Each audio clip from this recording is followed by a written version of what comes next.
Welcome to Friday Night Lights on WSOS 103.9. We are broadcasting live from Versailles Field here at St. Joseph Academy. The weather has cleared. The players are out on the field. Kickoff should happen on time at 7 p.m. All the pregame activities are happening right now. Player introductions, we'll have anthem and prayer and the light coming up in just under 5 minutes. So we will be back just before 7 o'clock to bring you the kickoff. St. Joseph Academy is going to be taking on Duval Charter, coached by one Aaron Beasley and Donovan Darius, former Jacksonville Jaguars. Should be a fun night from St. Joe. We'll be back.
Welcome to Friday Night Lights on WSOS 103.9. We're getting ready to broadcast St. Joseph Academy playing against Duval Charter here from Versailles Field. My name is Todd DiClemente. My co-host is Brian Ott. Brian, the weather has cleared out. It looks like we're going to have a couple of hours of a beautiful Friday night weather. There are two hungry football teams down on the field right now. One of them undefeated, looking to protect that record. The other looking for that first win. Brian, you've had a chance to see the Flashes 3 times this year. We've been impressed. We've been excited. They've got a big test tonight, though, in Duval Charter. The Panthers are coached by former Jacksonville Jaguar corner Aaron Beasley and safety Donovan Darius. Former defensive lineman Big John Henderson's son plays on both sides of the line on this team. They've got a test ahead of them. Absolutely, and this is a team that when you watch Duval Charter warming up, honestly, they're frightening. There's 40 guys out there. They're big. They act in unison when they do their warm-ups and so on. And again, the talent, the bloodlines, the money that's going into that school. This is a school that we've had an eye on for a few years as a school that if they can ever get it together coaching-wise, they're going to be a dangerous school. And though they're 0-5 this year, those 5 losses have been to some pretty impressive teams, the likes of Episcopal and Fernandina Beach. So they did play Old Plank, put up a lot more points in a loss to Old Plank than we did in a 10-0 victory. But this is definitely not a team that the Flashes want to take lightly for their first home game. Brian, the Flashes are coming off one of the most exciting wins in program history, a 49-48 victory over Hilliard on homecoming for Hilliard. But it saw them gave up a lot of yards on the ground, so the defense had to really go back to the film room this week and prepare for this ball game. Interestingly enough, the Flashes won the toss and deferred to the second half, so head coach Cash Forbrick is immediately kind of sending a message to his defense that I trust you. Go out and make a play for us. And we've got, looks like Cody Ott is kicking again. Ollie Brinson had been the kicker. Number 3, Messiah Frazier, is the guy we don't want to kick the ball to, and we didn't. Here comes the return out across the 20-yard line, and he's got a little more room than I think we would have liked to have given. He gets out to the 30-yard line. It was a beat there where nobody seemed to be getting a hold of him. A hole opened up in the middle of the field, but it was closed quickly. The Flashes come out in their all-black uniforms tonight. Duval Charter, black pants, white jerseys, and black helmets, very similar to the Flashes' road uniforms. This particular jersey combination is the player's favorite and the broadcaster's least favorite. The numbers are a little hard to read from up here, but we know our guys well enough that I think we'll be able to pick them up as we go. That was Max Grimes on the opening kickoff tackle. Max had 13 tackles, a forced fumble, and a couple of sacks last week. A snap and a run play on first down. Brian Rodriguez gets the ball, but he is immediately taken down in the backfield.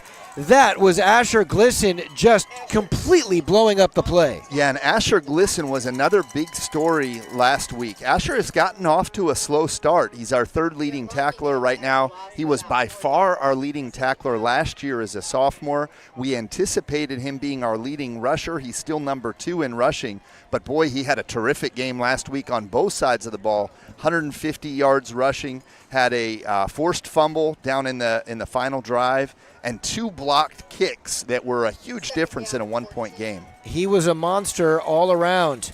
Panthers come out in a 3-wide set. They're going to throw on second down. It's complete to number 22, Aiden Henderson.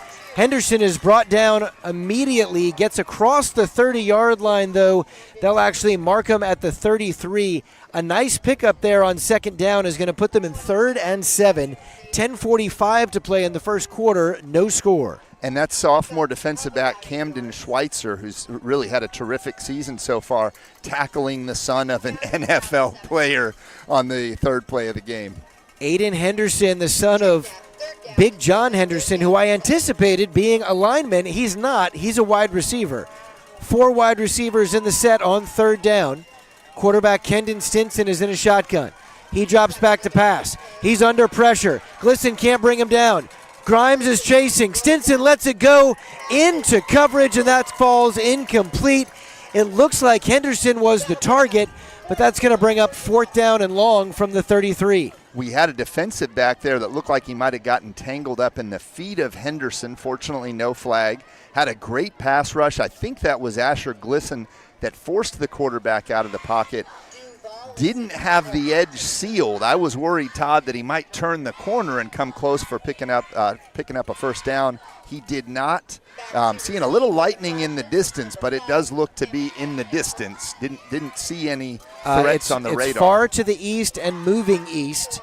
That was reviewed pregame, and everybody was good. 4th down, punt formation.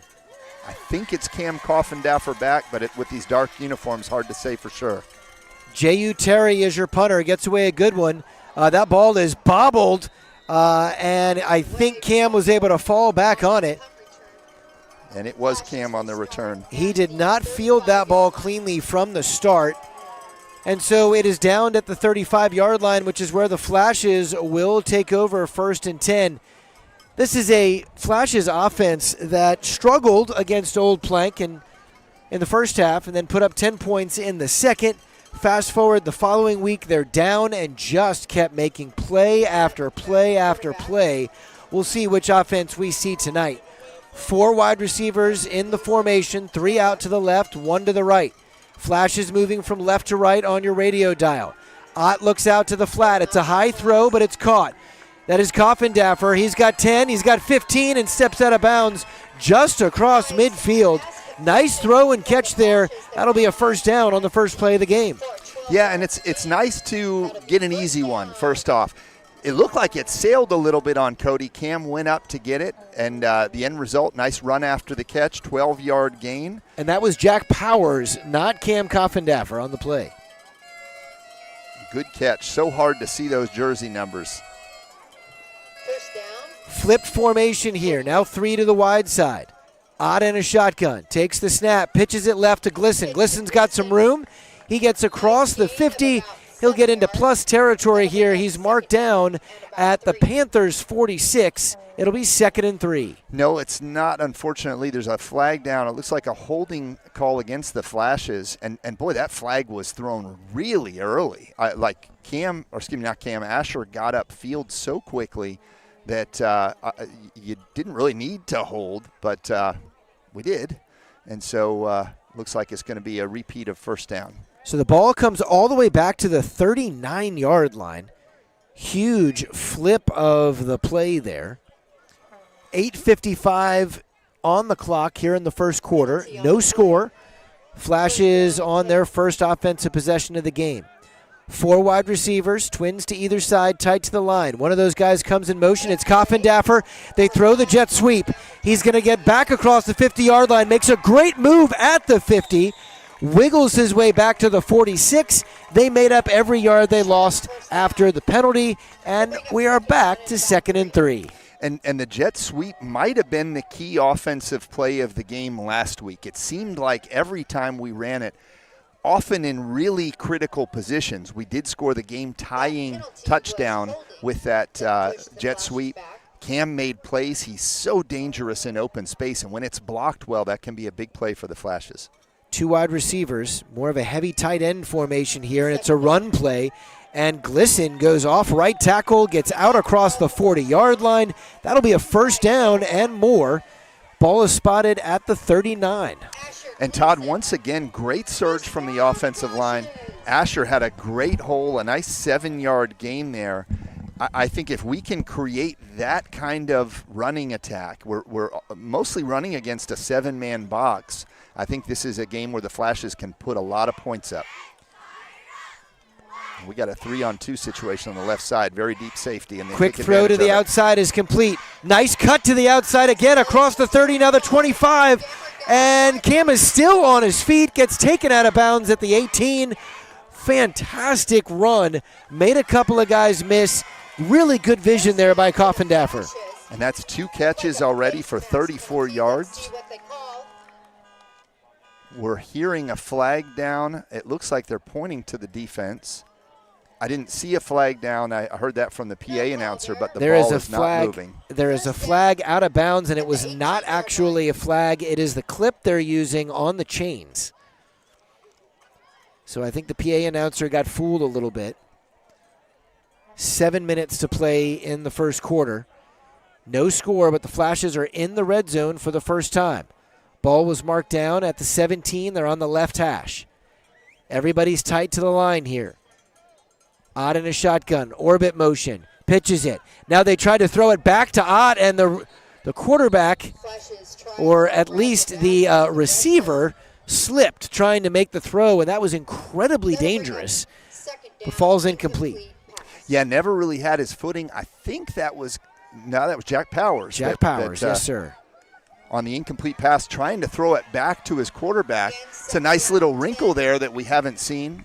We know that Cody is dangerous with his feet. I will testify that he's got some pretty good hands as well.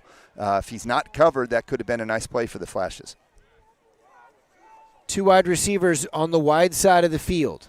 2nd down and 10 from the 17. Glisson in motion. They're going to give it to him. He goes up the middle, and he's running straight through the line. First contact doesn't happen until the 5-yard line, and he'll be brought down at the 4. Fantastic play call, and the offensive line opened up a huge hole right up the middle. Yeah, and, can't say enough good things about Coach Cash's play calling last game. He never gave up on the run, and here in a 2nd and 10 situation, again, he doesn't press the panic button, and the run gets the first down. 1st and goal from just inside the 5-yard line. Glisson's going to get it again. Goes off left guard, and he's going to go across the line into the end zone for the score. Touchdown, Flashes, 6 points on the board. Asher Glisson scored 4 touchdowns along with all those electric plays on offense and defense that I mentioned early in the game, and he's already got one halfway through the first quarter. And when we kicked off, Todd, against an offense who had put up a lot of points against a team we didn't, I was a little bit nervous that they might establish some momentum early. Just the opposite happened. We got a 3-and-out and a touchdown drive, and the Flashes are in business. Low snap, had to hesitate on the hold, but the kick is still up and through. Nice work there by the battery.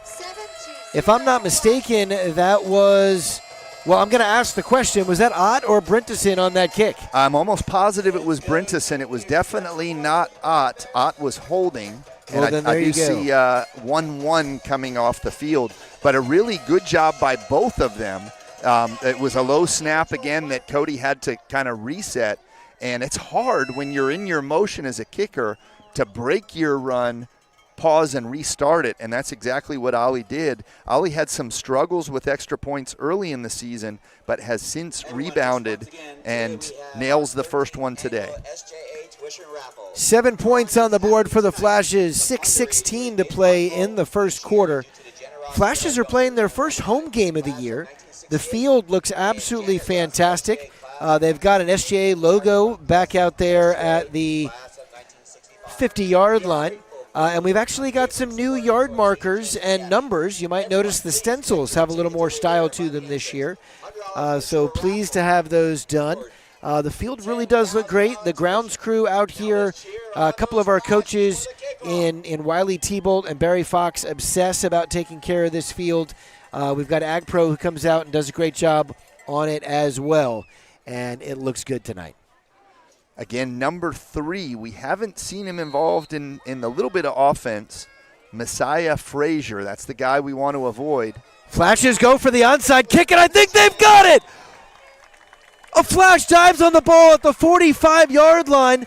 There was one lineman in the area, but he can't come up with it, and the onside kick works. The IUSO special is perfect. And I think that was Jacob Cologne that got it. It is indeed. And I believe that was Ollie Brinteson that kicked it. Cody Ott had, I believe, kicked the first one.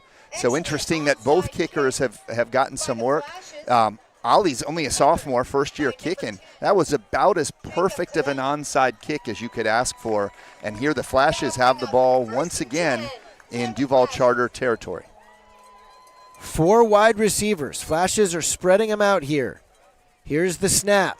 Ott under a little pressure, rolls right, lets it go, and that one is out of bounds. The timing on that throw just felt a little bit off, and Cam was kind of tiptoeing the sidelines, reached up and could only get one hand on it. Yeah, it looked like a catchable ball to me. I thought Cody might keep it and run there. They got pressure with only a four-man rush. Only really had one linebacker. That was a situation where I'm not sure how many audibles we have there, but it might have been a situation that you audible to a run if you've got that in the playbook. Again, only 6 in the box. Little motion there from Glisson. He's going to run it off left tackle. Now cuts it outside. He's across the 40 and the 35. Breaks a tackle at the 35 and sprints down the sideline to the 21. But, you know, this is where you dream to be. Oh, there is a flag down, Todd. I was going to say it's where you dream to be as a play caller, because when you're confident that if you throw an incomplete pass, you've got a senior quarterback and you trust him to make good decisions as long as he's not hit on the blind side. And we did move Max Grimes over to protect Cody's blind side a couple days ago. But when you, on 2nd and 10, when you know you can pick up big chunks on the ground, it's a great position to play in, be playing in as a play caller. 5:49 to go in the first quarter. It was a hold on the Flashes. It'll be 2nd and 11 from the 47-yard line. They are still in plus territory. Flashes offense has been incredibly effective on the ground this evening, moving the ball well overall. They had the jet sweep, which was a huge success, but Glisson has been really picking up yards and chunks. We've lost 2 plays to holding. Flashes with a little bit of misdirection here, and the defender was not fooled. Ott gets thrown down by number 8, Brandon Williams. He's going to lose a yard, and it'll be 3rd and 12. Yeah, the defender was not fooled, and somebody probably didn't do a good job on the left side with that block because he got way too much penetration. He was right there. Cody didn't have a chance. So now 3rd and long for the Flashes. We'll go across the 5-minute mark in the first quarter by the end of the play. This is absolutely a run or pass situation for the Flashes. Ott surveys the defense. Everybody's tight to the line. They bring a blitz. Flashes pick it up well. Puts this one in the air. Fantastic grab in the middle of the field. That is going to be a huge gain for a first down. They spot him down at the 22. I can't tell from the number. The body looks like Cal Schilling. It does. That is Cal Schilling. I can tell by the celebration. Yeah, that was a 26-yard pass play. Beautiful pass. Looked like Cal kind of got bumped a little bit when he was in the air. Not enough probably for a penalty, but great concentration for Cal. Way to go up for it and catch it at its highest point. And again, a ball that could only have been caught by the Flashes. 2 backs in the backfield with Ott. Ott's going to give it to Glisson. Glisson is going to power his way forward, and a defender actually carries him an extra yard or 2. He'll get spotted down at the 16. It'll be 2nd and 5. Boy, Asher just looks like a different player these I'll say the last 3 quarters. He woke up in the second half of the game last week against Hilliard and looked like the player that we thought we were going to get this year. In his defense, he was working through a shoulder injury that had been nagging in the preseason. So I think he's getting back to full strength, but he is hitting now like he did last year. And let me offer, I believe I was mistaken, that was Jack Powers on the run. Throw to the corner of the end zone is going to be incomplete, but there is a flag down. There's also a piece of equipment down on the field, indicative of the hold, I believe. Towel got pulled out by Henderson. Pass interference or holding call on the defense. 2nd and 5 when the play occurred. Still waiting on the official signal. And I believe they're discussing whether or not this penalty is going to be accepted, but they're now talking to the other side. So that's going to be a defensive holding call. That will be a first down, and the Flashes will have a goal-to-go situation from the 6. Yeah, there's no doubt that the Flashes would accept that. I'll be honest with you, Todd. I saw some contact late that I didn't think was significant enough. I'm wondering if it happened early. Coffindaffer was the intended target. 4 wide receivers, 2 to either side. One comes in motion. They fake the jet sweep. No, they faked out the announcer. The jet sweep was successful. Touchdown Flashes. Cam Coffindaffer into the end zone for the 6-yard score. Outstanding. And again, that's been the go-to play. You got to think that as we put it on film, more and more other teams are going to have to defend it. But Cam is so elusive.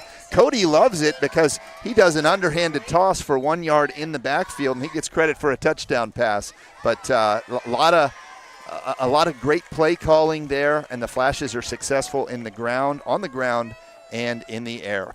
Ali again for the kick. The kick is up. It is well struck and true. 14 points on the board early for St. Joe. 3:23 to play in the first quarter. The Flashes are really continuing the offensive improvements that we saw in the second half last week. Flash's run game looks fantastic. They are dealing with a handful of holding penalties, and we've been seeing that over the course of the last few weeks. It's hard to tell from up here if that's at the line level, if it's happening with the receivers, but it's definitely something that I know the offense wants to clean up. But regardless, they are moving the ball incredibly well, and now they've got a 2-score bump to start the game. So it looks like Cody Ott is lining to kick, and I see Ollie Bernteson out there. I'm not sure who kicked that onside kick last time. Brian, I don't think people understand the difficulty of reading the numbers from here. It's a black jersey. It's a dark green number with a faint gold outline that just all looks like a black jersey from up here. Good kickoff is going to get to the 15. Returner is out across the 25. That's Henderson. Henderson completely reverses field. He's across the 30, and now the 40 gets wrestled out of bounds at the 43-yard line. Max Grimes makes the saving tackle. Yeah, and you don't want to kick it. We haven't seen Messiah Frazier do anything, but we were told to look out for him, that he's the playmaker. You're kicking it instead to the son of an NFL player, and he's got some wheels and some size as well. But you know who else has some wheels and size? Max Grimes does. And if Max doesn't run him down, and Max looked fast there, that's probably a touchdown for Duval Charter. The Panthers, by the way. 3 minutes to play in the first quarter. Panthers will start this drive on the 42-yard line. Shotgun formation. Stinson is the quarterback. He's taken a lot of time. Play clock is inside 3. Just gets the snap off. Just gets the throw off, and that one is incomplete, intended for the line judge who was standing on the sideline. He was the only guy in a white jersey in the area, and he dropped it for what it's worth. Yeah, Todd, that ball really should have been caught. The line judge has to watch it all the way into his hands. I think he was thinking about throwing it back to the field judge before he caught it, and that's just inexcusable at this level. I think the judgment call there was whether or not he was allowed to catch the ball, and I think he ultimately chose not to. 2nd down and 10 from the 42. Panthers are on the right hash. They're moving from right to left on your radio dial. You can see them plainly if you're watching this on the Flash's digital network. 4 wide receivers in the formation, 2 to either side. Messiah is in the flat. They're going to throw it to him. He makes a nice move, spins around, but he stepped out of bounds, and they're only going to give him a gain of about 1 yard. 2:52 on the clock in the third quarter. It'll be 3rd and a long 9. And I'm looking for a number there. It might have been Glisson. On the far side, it was Max Grimes who had the hurry on the previous play. Of course, Todd and I were joking. Don't think it was Glisson. We were joking about the line judge. I mean, for what it's worth, we weren't. He did throw it directly to the line judge. I think it's Coffindaffer who had the tackle over there. All right, trips out to the left, 1 man to the right. Stinson in the shotgun. He's got a back behind him. He drops back. He's under pressure. Puts a lot of air under this one. Down the seam. Incomplete. He had Messiah Frazier wide open, and they could not connect. Boy, as a quarterback, you hate to see it. It was a little bit of a wobbly ball, but in terms of placement, it was literally right in Frazier's hands. You get the ball to your biggest playmaker who's behind the defense. Schilling was actually with him until the last 5 to 7 yards. There was a little bit of hand fighting, and then we just saw an explosion like turbo boost in the old video games. Frazier accelerates, and Cal's a fast guy, and there was at least 2 yards separation. The Flashes dodge a bullet there. Another punt here for the Panthers. It is a low end-over-end kick. Koffendaffer picks it up on a bounce, tries to give him a little stutter step, but now there is a whistle. He fair catched it, and I'm a little confused why Cam even tried to run there. The ref was blowing it dead. It was an early and obvious fair catch sign. Maybe just an absent brain moment for Cam, but he had no business running that ball, and the ref knew it. Well, I'm actually surprised that there wasn't a penalty flag there, because they don't want a situation where you kind of half fair catch and then take off and run and kind of question, and now there is a flag down on the ground. Because you're right. I was waiting for it as well. I think the refs talk to each other and say, hey, he can't do that. The good thing is that that flag, assuming that yardage is marked off, and they haven't marked it off yet, that should not impact the 1st and 10. They should move the chains back with it because it happened before possession was changed. Okay.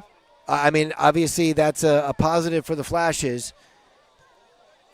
Hopefully Coach Cash is on top of that, because right now they haven't moved.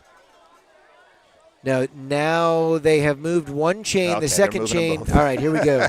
So it has an impact on field position, but not on the yard markers. So it'll be 1st and 10 from the 22. 3 wide receivers. Glisson's in the backfield. Ott goes under center. Quiets his crowd down. Takes the snap, gives it to Glisson. Glisson goes off left tackle. Nice run. Carries 2 guys for the last 3 or 4 yards. He'll pick up 9 on the play, and it'll be 2nd and 1. You know, I really like our new PA announcer. She's doing a really good job. I'm not clear on who it is, but she's doing well. But now it appears that she just indicated that there is a flag down. With 2:24 to play in the first quarter, Flashes are going backwards. Yeah, I think that's going to be another hold on the Flashes, and that is Jenny Koffendaffer, who is doing the PA announcing, Cam Koffendaffer's mother. One of the great things at St. Joe is the involvement of the parents. A very active booster club, very active parents on all levels of a football game night. Empty backfield, man in motion, that's Glisson. He's going to get the ball. He's now across the 20, now the 25, kind of slowly running down the sideline, and he'll be taken out at the 32-yard line. The tackle is made there by Zaiden Solomon. He gets taken out. Glisson never really hit full speed there. It was a very patient run as he let blocking develop in front of him. And then I think he had one guy to beat, and then he was going to turn it on down the sidelines. Agreed.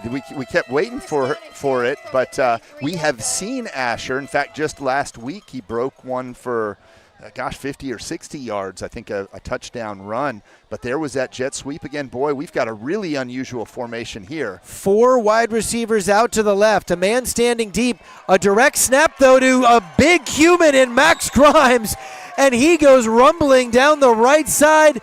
Big gain. And you know what? That was... Was that Schilling? That was Cal Schilling. He looked different on that run. I thought it was Max Grimes. That was a fun play. Now, not only were there 4 wide receivers split out wide to the left, there was one guy standing about 10 yards back in the formation. That was unique. Cal Schilling gets a creative play design called for him, and he makes good on it. 1st and 10 to the plus 46. Here's the snap, the pitch. That is Jack Powers. Powers looking for room to run, cuts it upfield. He'll get down to the 41. I'll be curious to see if Cal mentions to me on Monday that I called him a big human. Going back to that previous play, I can't say for sure. I noticed the player that was back there. I have to think it was Cody because it was a direct snap to Cal Schilling. And so it was very deep potential double pass play, which at the very least seemed to distract the defense. And you also wonder if the Flashes might be setting them up for something later. Jack Powers with 5 yards on first down. We're inside a minute to play. The throw goes outside to Powers, but he is wrestled down in the backfield. That is Brandon Williams, who's been really active out there at the corner position. A couple of nice tackles. 30 seconds to play in the first quarter. The Flashes lead it 14-0 over Duval Charter. Looks like it's going to be a 3-yard loss there to give us a 3rd down and 8. And those plays are beautiful when they're blocked. That one wasn't. Had somebody on top of Jack as soon as he caught it. Didn't have much chance unless he quickly breaks a tackle. Ott drops back to pass on 3rd down. He's got a man out on the side. That is going to be caught and enough for a 1st down. Jacob Cologne with the grab. Runs his way for about 5 extra yards at the end after contact. He'll get down to the 31-yard line. 1st down, Flashes. That will bring the first quarter to a close. It's the Flashes 14, the Panthers 0. We'll be back in 30 seconds.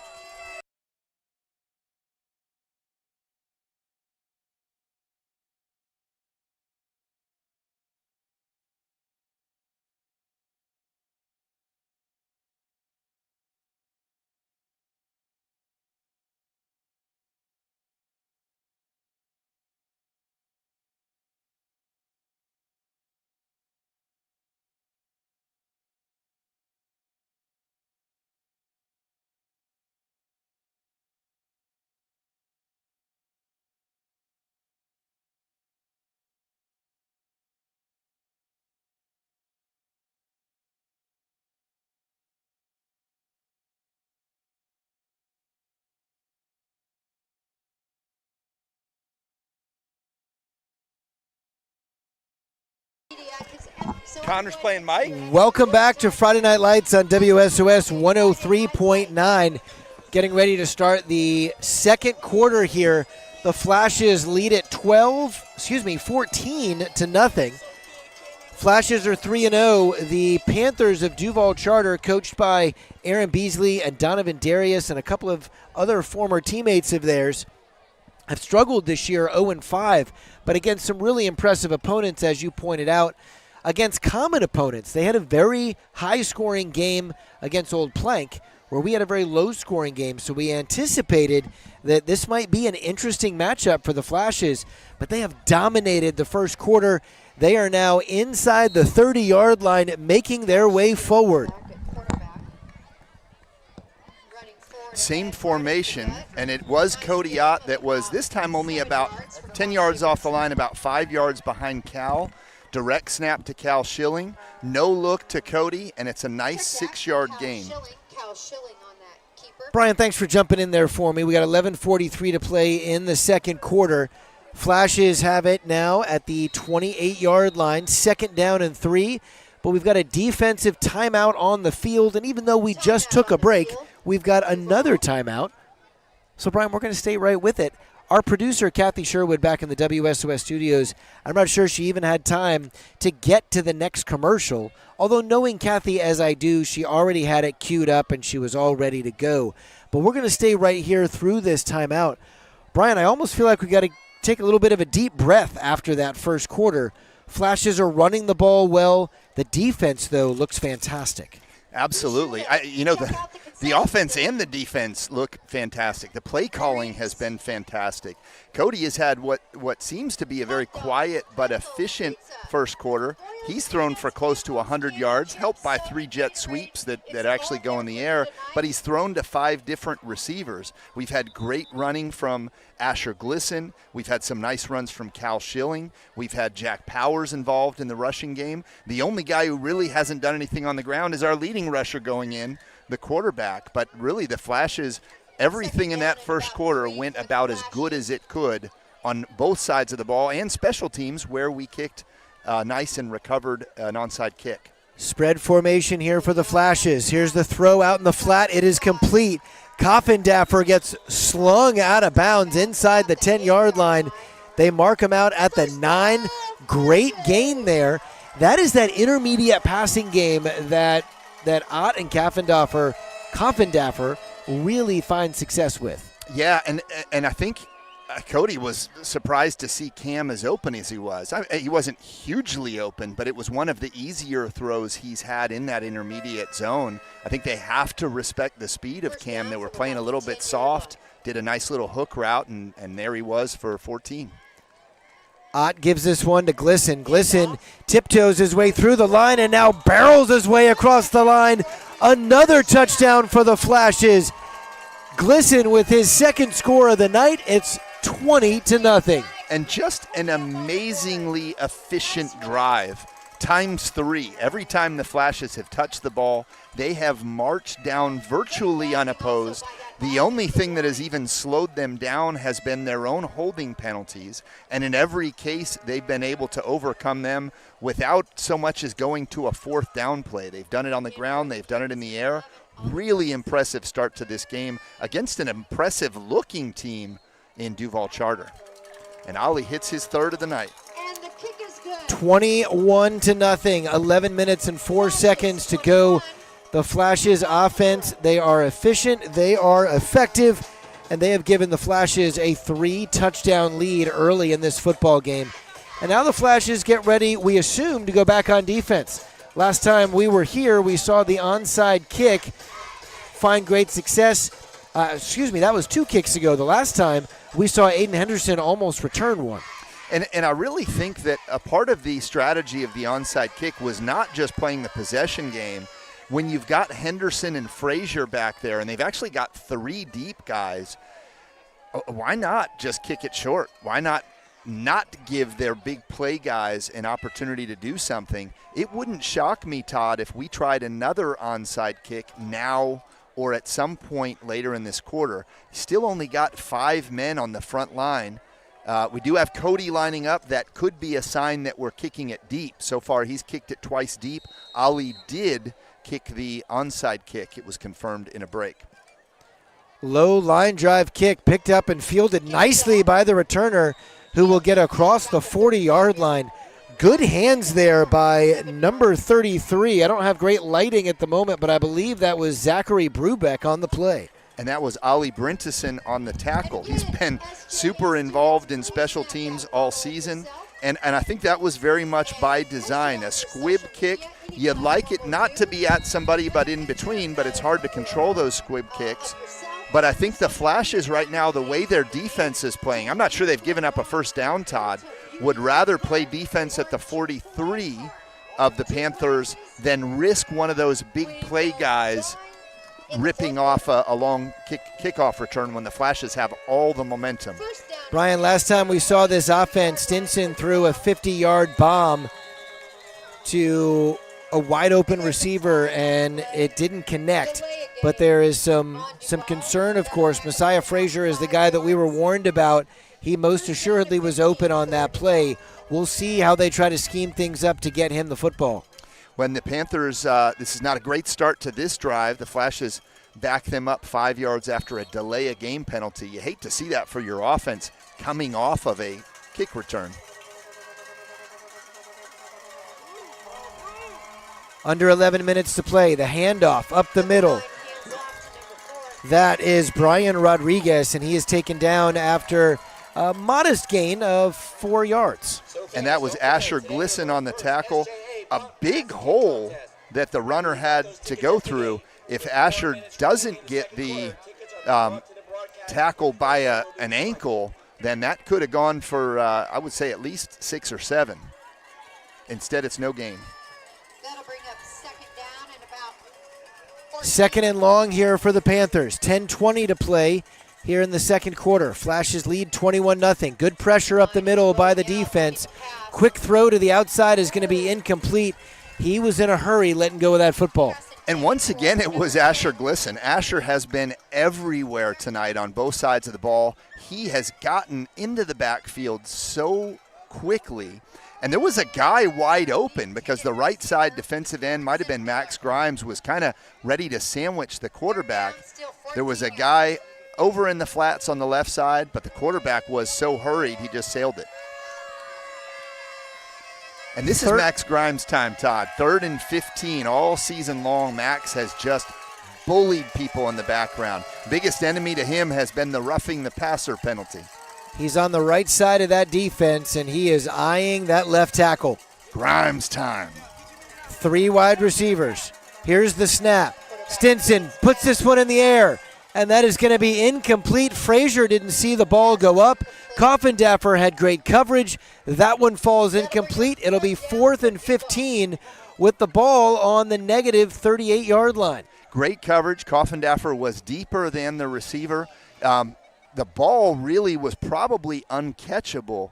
Coffindaffer might have lost sight of the ball. Gave Frazier a little bit of a push there as the ball was going over them. Fortunately, no call. Could have been, but it wasn't an egregious contact. And the Flashes are going to receive a punt, and it is Coffindaffer who lines up just outside of his own 30. Brian, I'm watching a conversation between Wiley T-Bolt and quarterback Cody Ott, and now Cash Forbrick is getting involved. I think they're drawing up something special here. 10 minutes to play as the punt is let go. It goes over the head of Coffindaffer. He's going to let that one bounce, and then it actually bounces off a Panther. Coffindaffer could have picked that one and taken off and might have had a little bit of space. Well, Coffindaffer could have picked it up at any time. It always makes me nervous when he stays so close to those bouncing balls.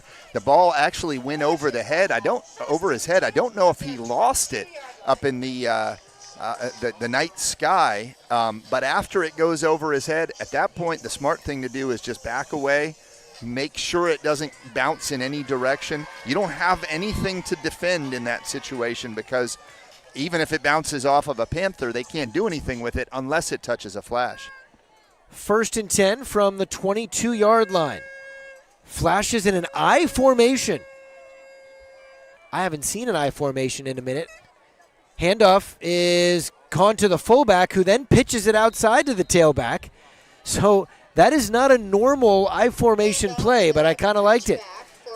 They're going to pick up maybe 3, if not 4 yards on the play. It'll be 2nd and 6. Yeah, it was a little bit of a dangerous play. Okay, they're calling Glisson on the run. Hard to see there. So here's what I'm gauging right now. So Coffindaffer is wearing the bright white shoes. Glisson has one high white sock and white gloves. Powers, he's in all black, and so is Cam. So that's, so is Cal. So I'm looking at the shoes and that one white glove there. Big block there by Glisson. Clears the way for Ott. Ott is going to do a nice job staying in bounds. Gets a couple of extra yards on the scramble up the sideline. He gets out to the 33, and it'll be 3rd down and... No, actually, they're going to give him the 1st down. Wow. That's huge. That last little effort to tiptoe down the sideline was big. Yeah, I thought he had only gotten a 4-yard gain, but he must have kept those toes in the sideline. He had a guy about 10, 13 yards downfield, and usually Cody will throw that ball to the receiver, but maybe Coach has been getting on him to take what he can get. Man in motion. Ott, low snap, looks right, throws right. It's complete. It's in the flat. Nice move there.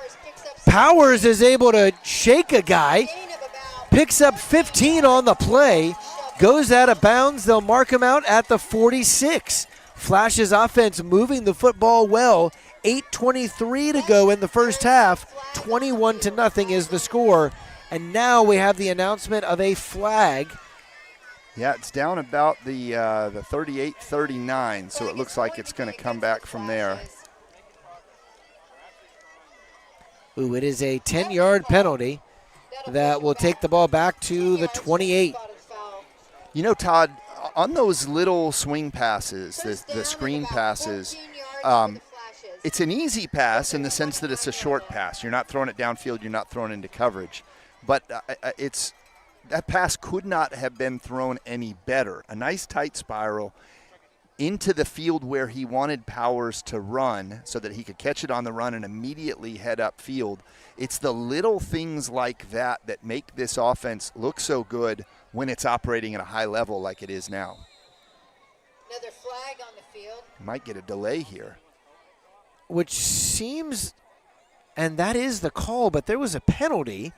I feel like the clock should have reset while they were announcing the penalty, but this is very soon after they remarked the ball. It sure did feel soon. 5-yard loss. Looking at about first down. And One of the coaches up here in the press box just asked the same question. So it'll be 1st and 20.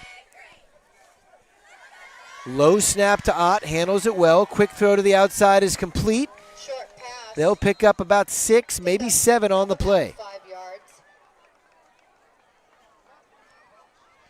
Todd, I'm deferring to you with the shoes. Okay, it sounds like it was Cal Schilling. Reception. So the PA announcer's eyes are better than ours. We do have a different vantage point, although she's looking through what is a slightly dirty glass window in front of her. We are up here higher in the open air. 7 minutes and 11 seconds to play in the first half. 3 wide receivers out to the left, 1 to the right. Ott's in the backfield with Glisson. Low snap again. He is under pressure, ducks under the pressure, but can't get away from the second wave. That'll be a sack. Odd is called down at Brian, the offensive line has been fantastic. That's really the first time that Cody hasn't had time to see the field and make a throw. That's absolutely true. We had a little bit of extracurricular activity that I think was allowed to continue for too long.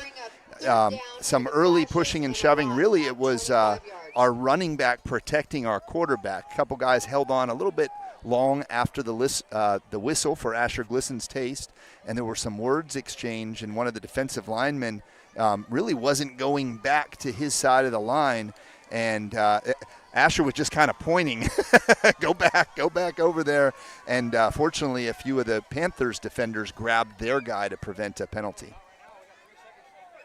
First home game of the year for the Flashes. They're giving the home crowd something to cheer for. Ott rolls out to the left after being under pressure. Lets this one go. The throw is going to be behind. I believe that was Schilling. The ball was behind him and incomplete. It is going to be 3rd down and long. Excuse me, that was 3rd down long, which makes this 4th. We've got another penalty down. Thought Cody could have run for 10 or 15. This one might get declined. It is a hold. There was a high five there among some of the defenders. So 4th down and about 25, and they are going to punt this one away. Ball's going to be spotted, or the ball is spotted at the 17-yard line. Ali Brinteson, I believe, is coming back to punt. He is standing inside his own 5-yard line right now. So he is, and if I'm not mistaken, I think the up back is Cody. You got to think this is not a time for a fake. Low snap, spiraling kick. It is low, but it effective. Takes a big Flashes bounce and roll. Gets down across the 40-yard line and is downed at the 39. Nice work there by the Flashes special teams unit. Absolutely. Was that Cal Schilling? I can't. Who downed the ball? That couldn't have been Ollie. Nope, No, that it is was a Cam. single-digit number. I think it's Cam. That is number 8. Who is number 8? That is the question. It says Zaylin Starr. Well, that was fantastic coverage. Hey, 5:42 to play in the first half. Timeout down on the field. We're going to take one up in the booth. We'll be right back.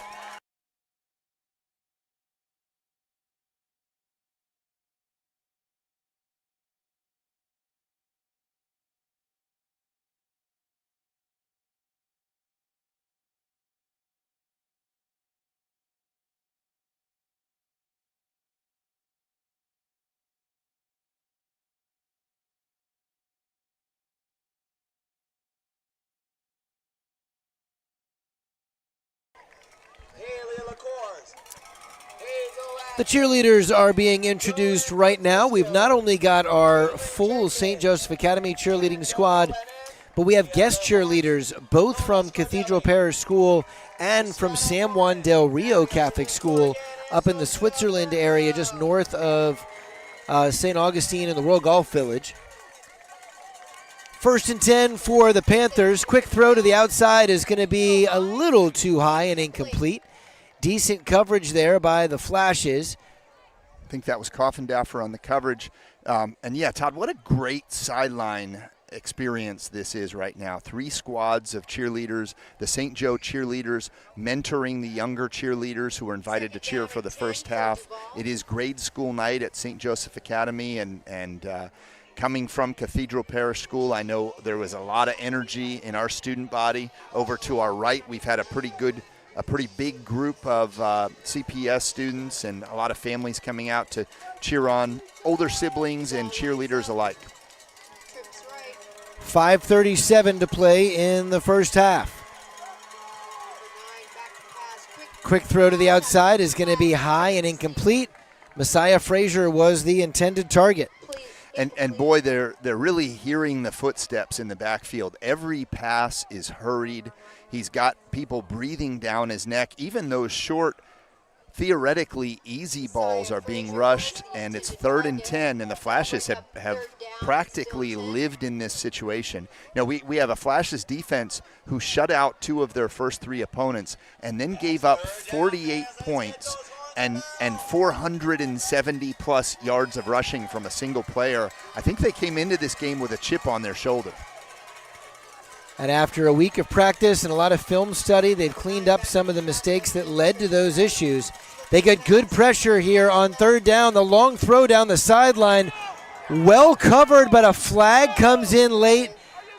And I believe that is going to be a defensive pass interference. There's actually going to be 2 penalties. We had a blitzing linebacker again who absolutely leveled the quarterback. The timing was close. In this day and age, in the NFL or college, I think it would have been called roughing. The ref hesitated for a second because it was only very shortly after the ball was released, but there was no let up in the linebacker. And then you have the interference call, but there were 2 flags actually thrown in the backfield. It is roughing the passer. And there is an offensive hold. The Flashes get a huge break here, Todd, as those penalties offset. And it appears that the interference call was waived off. Well, I don't think you can stack penalties there. The only time we sometimes see that is if there is a personal foul dead ball penalty. But they because the roughing the passer occurred in the course of the play, it was a simple offset. And so you kind of can get away with one there with the interference. All right, 3rd down and 10 from the 39-yard line. 5:10 to play in the first half. 2 dangerous receivers on defensive left with little safety help. Stinson looks right, throws right. It is a long throw, and that is going to be incomplete. But it looks like one of the – all right, so the pass was incomplete. The defender kept running through the receiver and tackled him out of bounds. That is going to be an unnecessary roughness penalty against the Flashes. That's not only going to extend this drive, but it's likely going to get the Panthers into plus territory. And Messiah Frazier is now down with Dr. Grimes looking at an ankle. That would be really unfortunate. Really, really bad penalty there, Todd. It was 3rd and long. An incomplete pass, well defended by the Flashes. There was just no need, and there was no let-up by the Flashes defender. He drove him 3 yards from the field into the ground on the sideline. Just needless, and it hurts your team. Now, this is a 21-0 game. Fortunately, it looks like Frazier is now jogging off, so there is no lingering injury. But those are the kinds of things we've seen. We've more seen it from the front 7 than the back 4 that the Flashes have been working on cleaning up. But it's the mental part of the game. So the ball now moves into Flashes territory. They spot it at the 46-yard line, and it'll be 1st and 10 from there. One of the officials is having a conversation with the Flashes defender who was guilty of the foul. 5:01 to play in the first half. Number 9 back to play. Boy, not a deep safety at all, not respecting the deep game of the Panthers. Throw goes to the outside and is going to be incomplete. It'll be 2nd down and 10. And again, I think the quarterback is just seeing ghosts everywhere. It was a hurried pass. That's not a difficult pass. Intended receiver was Jahazi Douglas. 4:54 to play here in the first half from St. Joseph Academy. Your St. Joseph Academy Flashes lead this one 21-0 over Duval Charter. Duval Charter, coached by Aaron Beasley, former defensive back for the Jacksonville Jaguars. He is assisted by Donovan Darius. Darius' son is actually playing in this game as well. Big John Henderson's son is a wide receiver on the roster. And former St. Joseph Academy Flash Thomas Anderson is playing in this ball game as well. All right, we've got a timeout on the field by Duval Charter. We'll take one up here in the booth as well. It's the Flashes 21, the Panthers 0.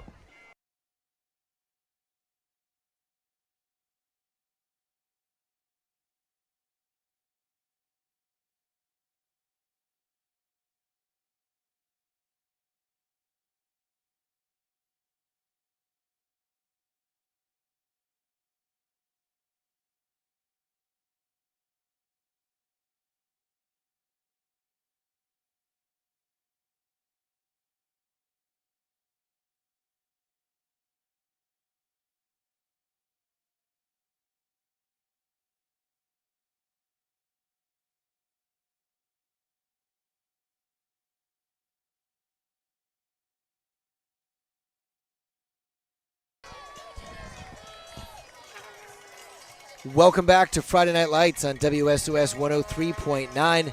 There is still a storm out in the Atlantic Ocean.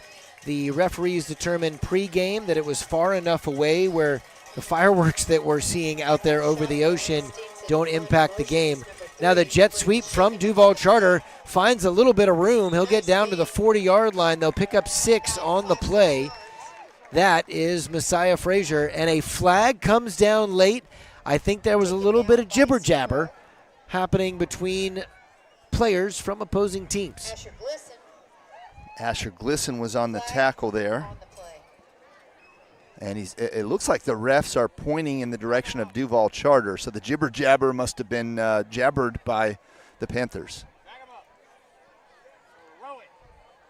And if that was after the play, Todd, that should go 3rd down and then 15 on top of it. We have a dead ball, unsportsmanlike conduct penalty that is going to go against Duval Charter.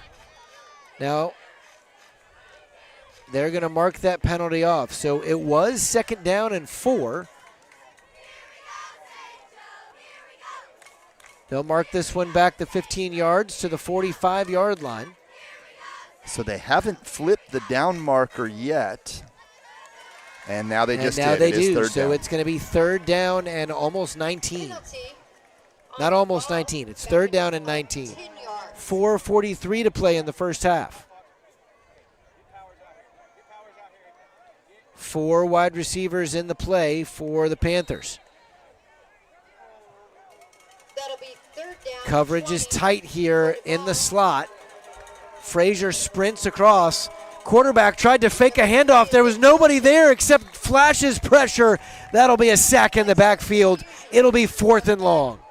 Ollie Brinteson was there. I think that was, it wasn't Max. I can't tell who's on the other side. I was told that Connor Orr Kennard is playing linebacker tonight. It doesn't look like that's who was in on the sack.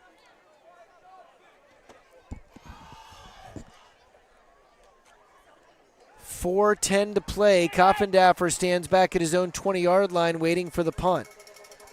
Good snap. Gets a nice end-over-end kick away that bounces at the 25 and takes a huge bounce all the way down to the 5. Now the 4. Coffindaffer runs with it all the way, and that ball is going to be downed inside the 5.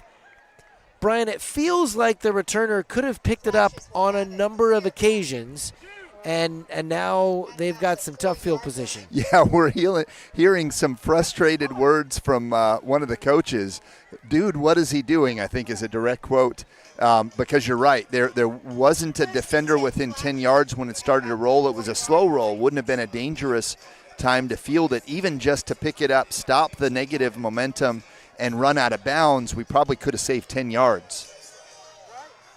So there's still a lot of time left on the clock. 3:51, 21-0 is the score, but the Flashes will start this drive from their own 4-yard line. And Coach Cash is not a run the ball 3 times to improve your punting position and punt it from the 8-yard line type of guy. They're in a shotgun. They give it to Glisson. Glisson gets himself across the 10-yard line. Then he carries 2 defenders forward. He'll get all the way out to the 16, and that'll be a first down. That's huge, not only to create a little bit of room to operate, but again, you say he's not just 3 quick runs and get out. They're running the ball to move it. Exactly. And that was not a let's run as a safety play. That's a let's run because I believe we can get good yardage, because they have consistently all night from Asher, and the great job again from the offensive line. 2 backs in the backfield. Ott in the shotgun. He's going to throw this one. Little bit overthrown. But I also feel like the receiver may have pulled up a little soon there. Yeah, the receiver read it as underthrown when it may have been a little bit, but he read it as underthrown a lot, completely stopped his route, and then jumped, and the ball went over his head. Almost like he thought it was a back shoulder. Maybe they planned a back shoulder, and it ended up just going too far. So an incomplete pass brings up 2nd and 10 from the 16. Got 3 minutes to play in this first half. Flashes will get the ball first to start the second. Here's the snap. Handoff to Glisson. Glisson sprints along the left side. Turns the corner, gets across the 25, and he's out to the 29. That'll be enough for a first down. Flashes moving the ball on the ground incredibly efficiently. And that is a 13-yard gain for Asher, who's starting to pile up the yards. Under 3 minutes. And even though the Flashes have a comfortable lead and kicked off, so they'll be receiving the kickoff, you get the sense that Coach Cash is thinking, let's put some more points on the board. That is without a doubt his philosophy. His job is to score as many points as he can. Quick pitch to the outside. Nice feet there by Powers, although Powers is drilled out of bounds at the 35-yard line. He'll pick that was actually Coffindaffer on the run. And, Cam is a guy who's dangerous in a lot of positions. We don't see him in the backfield very much. He kind of fills that Ray Evans role that we had from last year.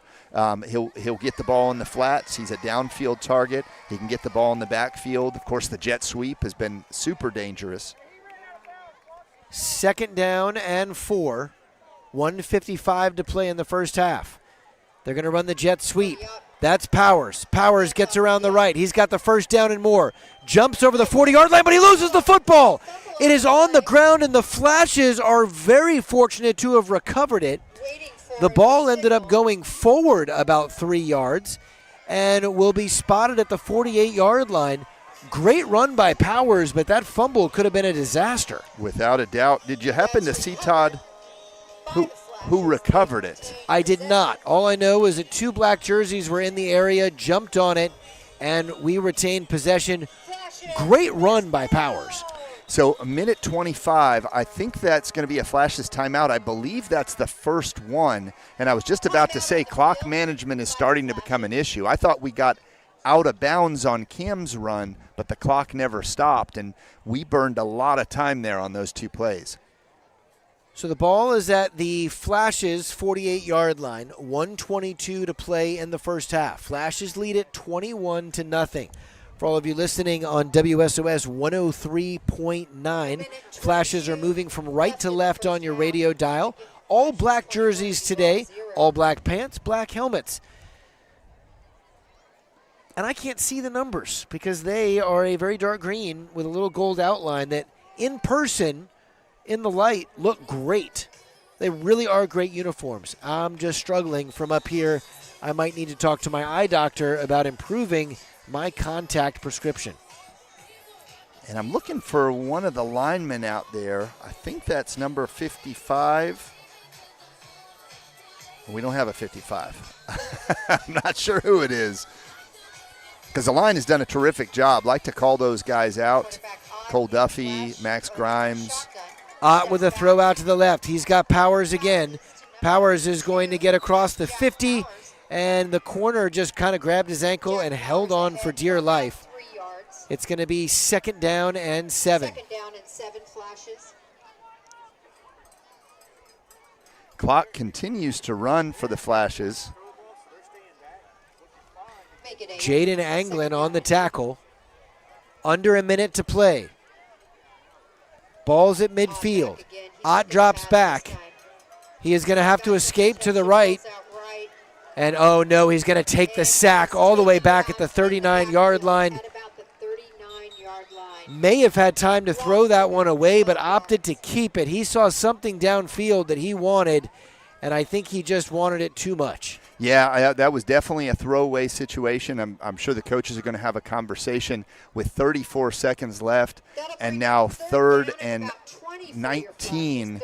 That absolutely changes the dynamics of this drive. I think you probably don't want to force the ball down the field at this point. Maybe an inside run to Asher. See if you can pick up a chunk of it and then make a decision. But at this point, you're probably thinking a run play, make them use their timeout if they're going to have it. They haven't shown a lot of downfield passing ability, and then punt the ball and go in 21 points. I don't know that that's what Coach Cash is thinking, but that's what I'm thinking. 3rd down and nearly 20. We just haven't shown a lot of ability with our outside receivers to get past these very athletic defensive backs. Officially, it's 3rd and 19. 34 seconds on the clock. Flashes lead 21-0. You've got a cornerback who's 12 yards deep. Ott takes the snap. He's under pressure. Escapes it to his left. He's going to keep it, tuck it, run it. He's across midfield and goes out of bounds at the 45-yard line. A huge pickup there, but now we have got an injury down on the field. 15 yards. That is Cody Ott that's down. Pickup of about 15 yards. That'll bring up 4th down Dr. and James about Grimes, 5 who yards. is the team doctor for the Flashes, runs over to check on him. Both teams are heading to kind of neutral areas and taking a knee. We're going to let them settle this. We'll be back in just a few minutes.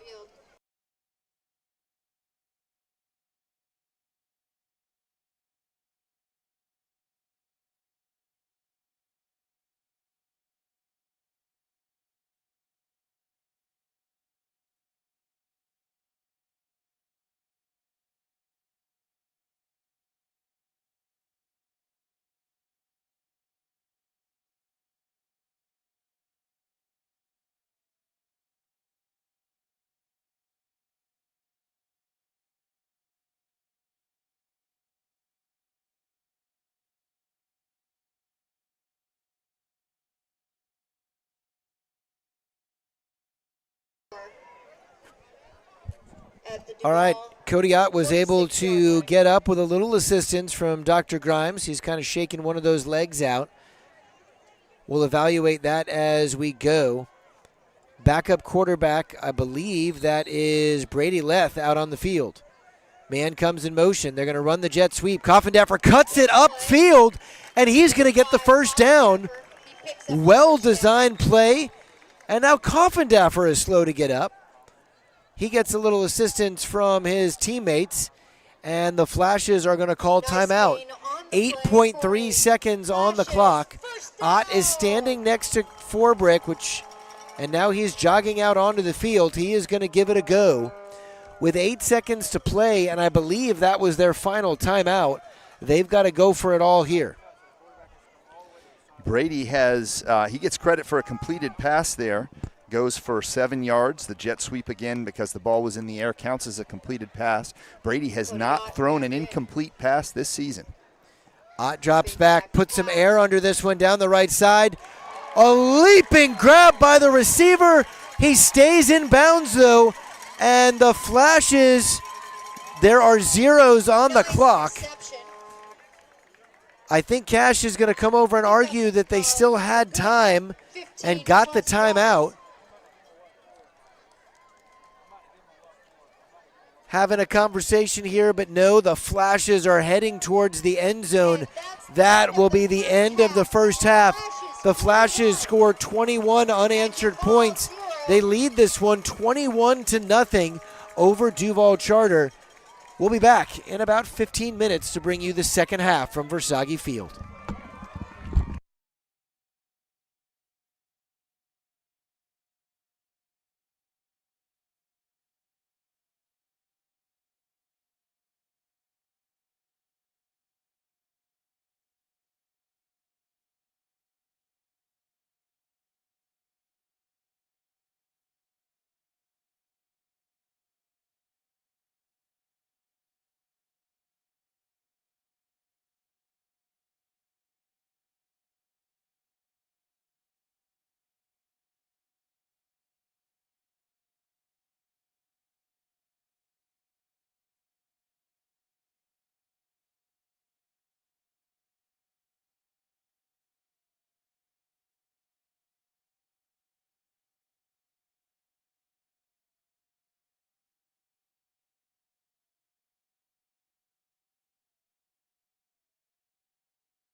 Welcome back to Friday Night Lights on WSOS 103.9. Kickoff. And the Flashes are going to return this one out to the 34-yard line. Might have been a couple of extra blocks there at the end. So as everybody comes back out of the timeout, they are out of the halftime. They're just ready to get back at it. Flashes are going to start this drive at the 35-yard line. It was an impressive first half for the Flashes on both sides of the football. They lead Duval Charter 21-0. And now they have it 1st and 10 from the right hash and the 35-yard line. They're moving from left to right on your radio dial. Here's the snap, the handoff to Glisson. Glisson across the 40. He's patiently running, follows his blocks across the 50-yard line. He'll get to the plus 49. Glisson had 64 yards and a couple of touchdowns in the first half, building upon a very impressive game last game. That's going to go for 16 instead of 17. Cody Ott led the passing attack with 170 yards, a very efficient 14 of 17. We'll hit the receivers in just a moment. Ball still on the right hash. Glisson in the shotgun with him. He'll get the handoff again. Goes off right guard, and it's a very similar run. A very patient and efficient blocking scheme and running play. Picks up 9 yards, spotted at the 40-yard line. And, that's what you want to do. We had been extremely efficient on offense and had one punt in the second quarter and then ran out of time after a long pass from Cody to Jack Powers. You want to reassert yourself in this first drive and really put the game out of reach. 21-0 lead right now. Cody out under center. Cody takes the snap, hands this one off again. That is going to be Powers. Powers is going to get enough for the first down. Powers was slowed down in the backfield. An arm tackle wasn't enough to bring down Jack, and he does get the first down. Boy, the Flashes running backs are running hard, and the offensive line has done a fantastic job. Need to find number 55's name. That's not a guy that we have on our roster. I know, Todd, we've got a new guy out there, Kevin, something that begins with an S. Do you know his last name? He's been out the last couple games. Asher Glisson gets a quick pitch and really has no room to run. Brian, I don't have the answer to your question at the moment, but that is something that we can research. I will check in with a member of the staff here in just a few minutes and see what we can determine, both about number 55 and or the identity of the new player that you reference. Give those receiving numbers. Jack Powers had 54 receiving yards.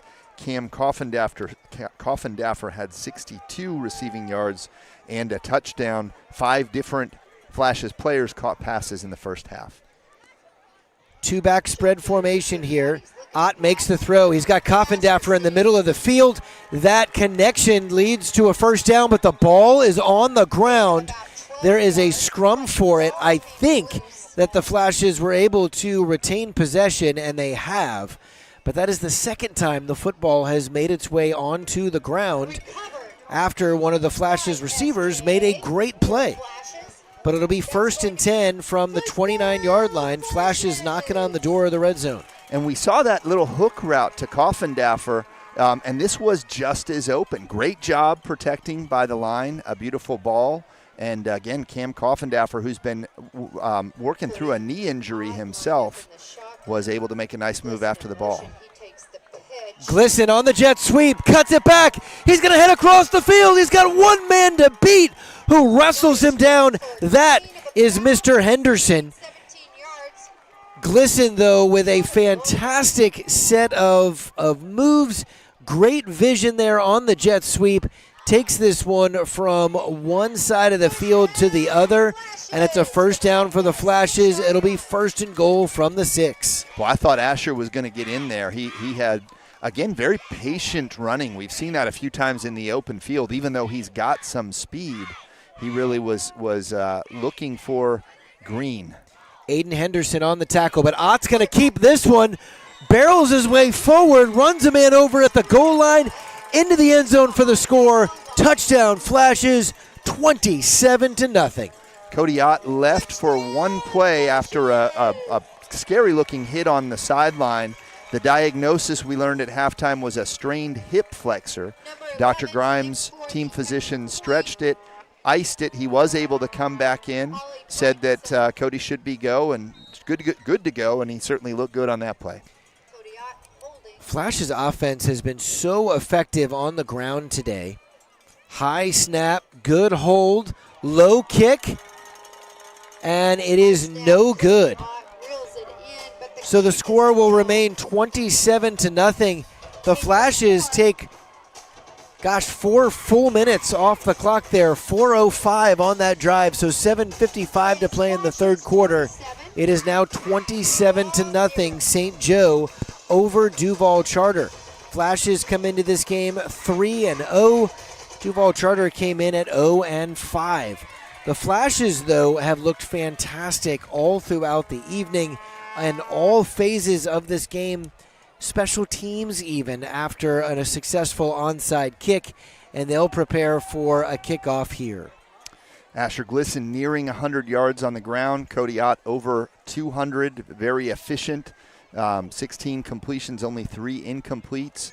And, again, they're spreading the wealth around. A lot of guys touching it, and can't say enough about the job the offensive line has done. Not a lot of blitzing from the Panthers defense, but they've got some big boys on that defensive front, and the Flashes don't have a lot of big bodies, and as I mentioned several times, are without Ricky Fernandez, a key player of their team all season. A little trickeration here. They're going to make sure that Frazier gets the football, and this is why. The kickoff went to one of the upbacks. He traveled backwards, pitched it back to Frazier. Frazier gets all the way out across the 40-yard line. He's got some moves. He's wearing some bright gold gloves. Another tell for us as we're looking for him as he moves around the field. Nice return there by the young skill player. And when that's your most dangerous guy and you've had trouble getting him touches in the first half, it's a clever play on the kickoff. Hey, we're going to make sure that even if they kick away from him, we're going to put the ball in his hands. And as you said, Todd, we see why the Flashes are game planning to keep the ball out of his hands. Ball's on the left hash and the 42-yard line. There are 2 wide receivers out to the right, 1 to the left.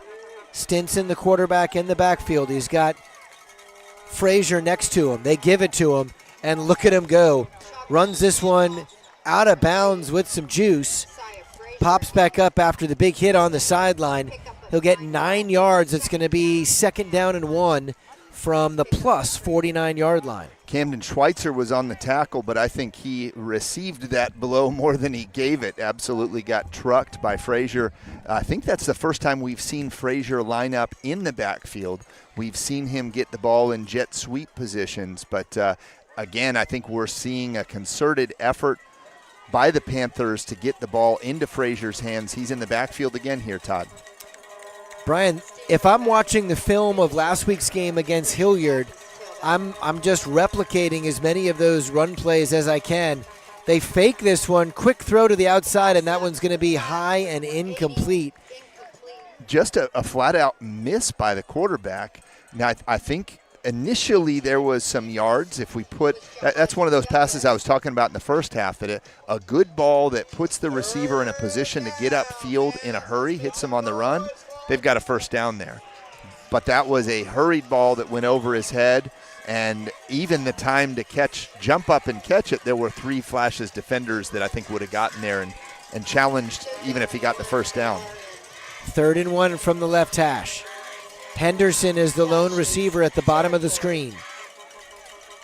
Spread formation. Frazier's in the backfield. And so is the Flashes defense. They're going to bring him down for a loss. Great point of attack win by the Flashes defense. Good penetration, and it's going to be 4th and long. And that was number 58 with a tackle in the backfield, Jacob McKinney, who is one of those fine offensive linemen. Transfer, we've talked about him all year.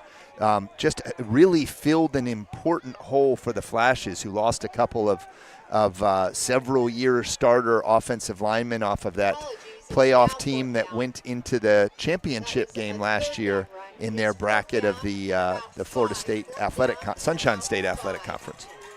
4th down and 6. 2 wide receivers out to the right, 1 to the left. Stinson is going to look right. He's under pressure. Sprints out right, looks upfield. He's got a man. It's complete. 1st down, Panthers. Boy, that was a fantastic play by Stinson, the quarterback, rolling, hassled, pressured. A nice completion on the run, an absolute bullet. Couldn't see who made the tackle. Don't have a lot of defensive stats. I'm not even sure who the cornerback was. I think the cornerback is Cam Coffendaffer, but he might have been the deep guy on that. Might have been a linebacker make the tackle. Looks like a play stoppage. Timeout on the field. I believe this is going to be the mid-quarter water break. 1st and 10 for the Panthers when we return.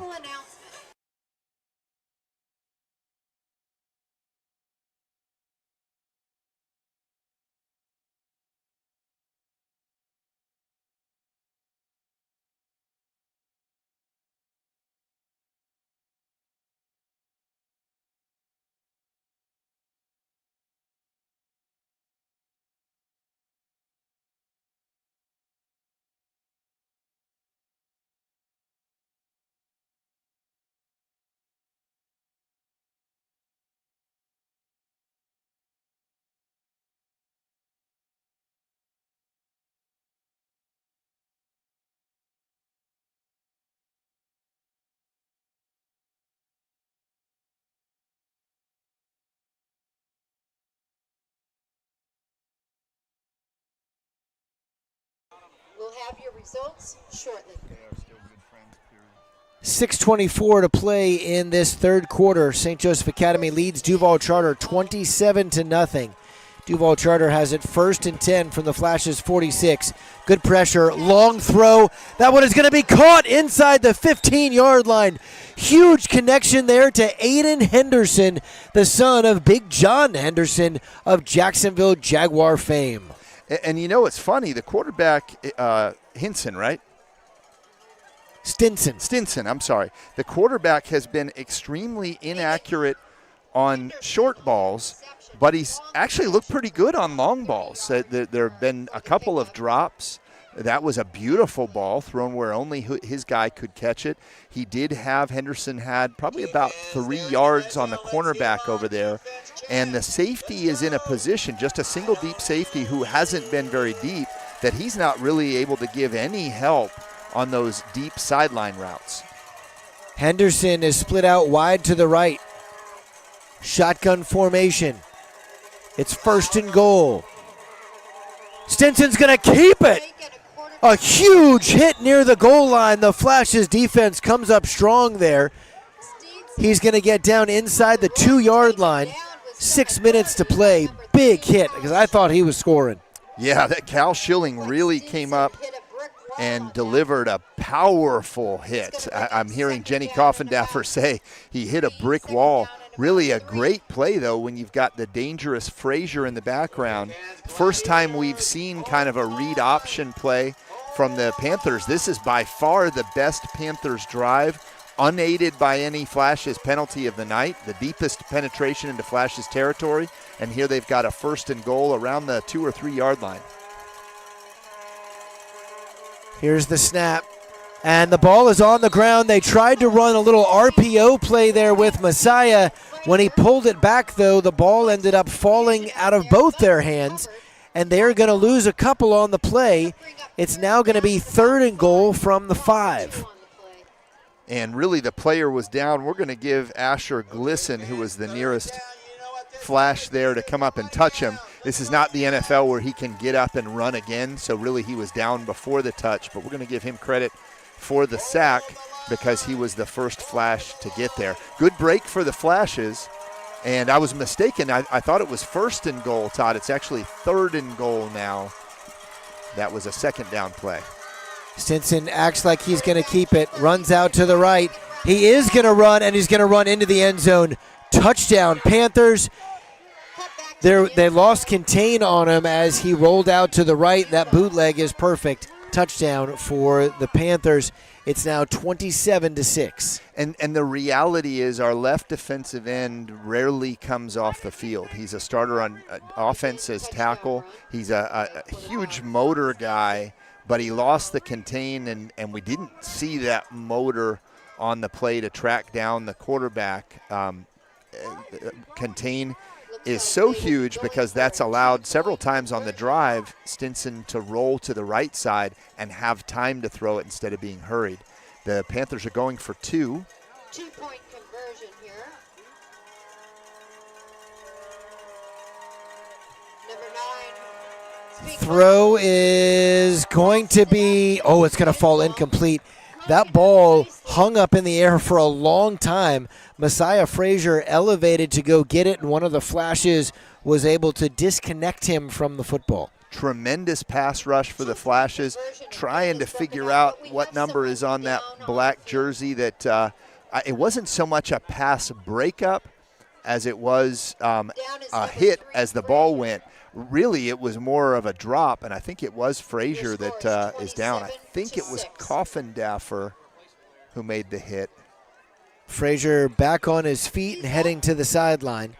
Flashes were down on a knee. Both teams were down on a knee out of respect for the injury. So it's going to remain 27-6. The Panthers get on the board first. Now, we went with an onside kick early in this ball game to try to get the advantage.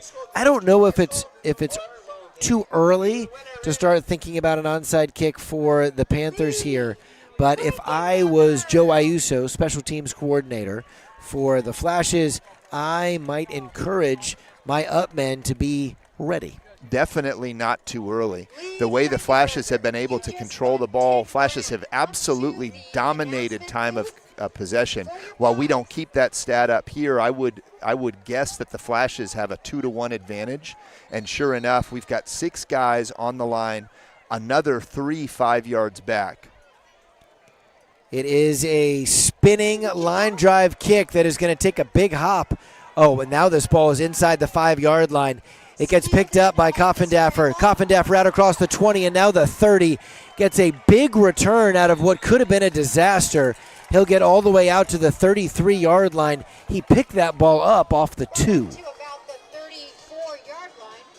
Yeah, it ended up being a great play by Cam on a play that was initially not a great play, that was initially muffed. But that's the danger of having a Cam Coffindaffer. He has added so much to the Flashes on all 3 facets of the game. Started off as a special teamer and a great receiver, and then we've seen him step into a starting cornerback role after the season-ending injury to Leighton Cascio, a really good-looking freshman who had earned the start as a first-year player. Ott drops back under pressure, and he's going to get sacked. Man came in on his blind side.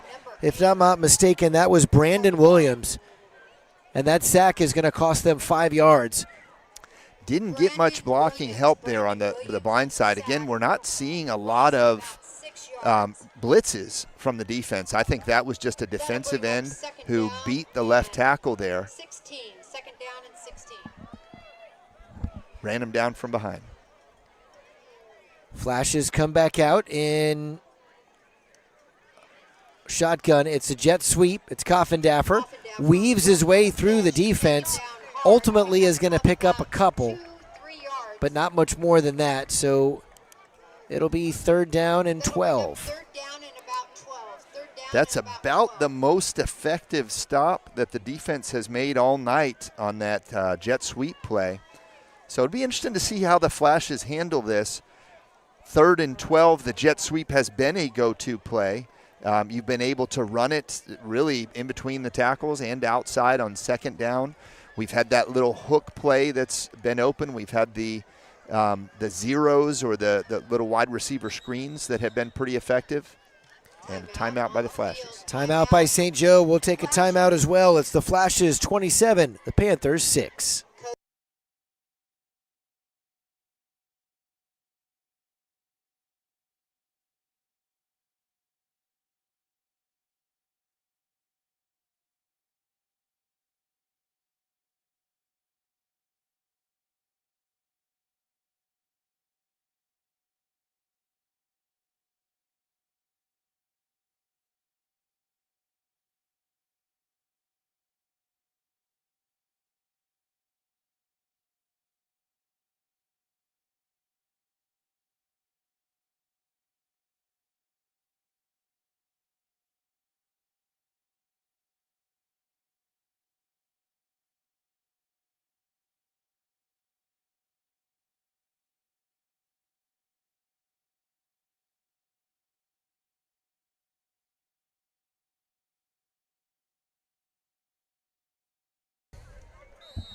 2:50 to play in the third quarter. Flashes lead at 27-6. They've got the ball 3rd down and 12 from their own 30. They're going to give this one to Glisson, and Glisson is going to get the first down and more. Cuts it back at the 50-yard line, gets tripped up at the 40, goes down at the 35. Huge gain for Glisson. And a great play call there, Todd. You know, the fact that we used a timeout there on 3rd and 12 is Coach Cash saying, we can get this. And he was right, and it wasn't anything fancy. It was just a belief that our line is better than yours, and we pick up, over 30 yards, I think, 19, 29, about 34 yards on the run. Ball is spotted at the 35 near the right hash. Referee cleans the football. That does put Asher Glisson over 100 yards for the 2nd consecutive week. Glisson came off the field with a lower leg ailment. Handoff to Powers. Powers gets skinny in the hole, and he's going to pick up enough for the first down. A 10-yard gain on first down for Jack Powers. And you're right, he did get skinny, which came in handy there, but runs a little high there. He's agile. That's dangerous in between the tackles in particular. You mentioned Asher Glisson coming to the sideline. That is not a guy that we can afford to lose on either side of the ball. He's gone under the tent onto the training table for a quick evaluation from Dr. Grimes. Trips out to the right, one man to the left. Pitch goes to, I believe that is Cal Schilling. Nope, Jack Powers, and Powers is going to pick up a couple. I should have trusted the PA announcer who served as a spotter there for us. 1:23 to play in the third quarter. Flashes still lead at 27-6 and now have the football inside the 20. They spot him out of bounds at the 18. And boy, what a great 1-2 punch there with Glisson and Powers. Glisson is more your power runner, ironically, even though he's got some speed. Powers is the shiftier runner, perhaps, but some really great blocking that we saw up there as well. And that was not just from the line, but from the receivers.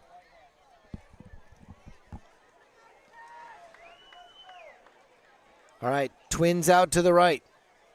Powers in the backfield. Oh, the ball's on the ground. Powers picks it up, is able to evade the first 2 tacklers, but then gets taken down.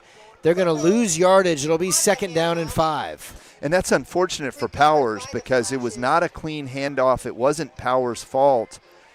He was very alert and agile to pick up the ball. Ends up getting a 2-yard loss there on what was a pretty good play just to get as close back to the line of scrimmage as he did. Ball's at the 20, center of the field. Glisson back on the field. He gets the handoff, sprinting out to the left. Can't quite cut it up the field. He'll get a couple. It's going to be 3rd down and 2. Actually, where they're spotting it, it's going to be, it's 4th and 3. Excuse me. And I got to think the Flashes are going to go here. I don't see a kicker coming on. Sorry to speak over you there, Brian. We're down to 13 seconds. I don't know if they're going to get, I don't know if they're going to choose to try to get this play off before the end of the third quarter. They're going to let the clock go down. At the end of 3, it is St. Joe 27, Duval Charter 6. We'll be back on the other side to bring you the fourth quarter from St. Joseph Academy.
And that's not even counting the passing plays, but I say you keep it on the ground.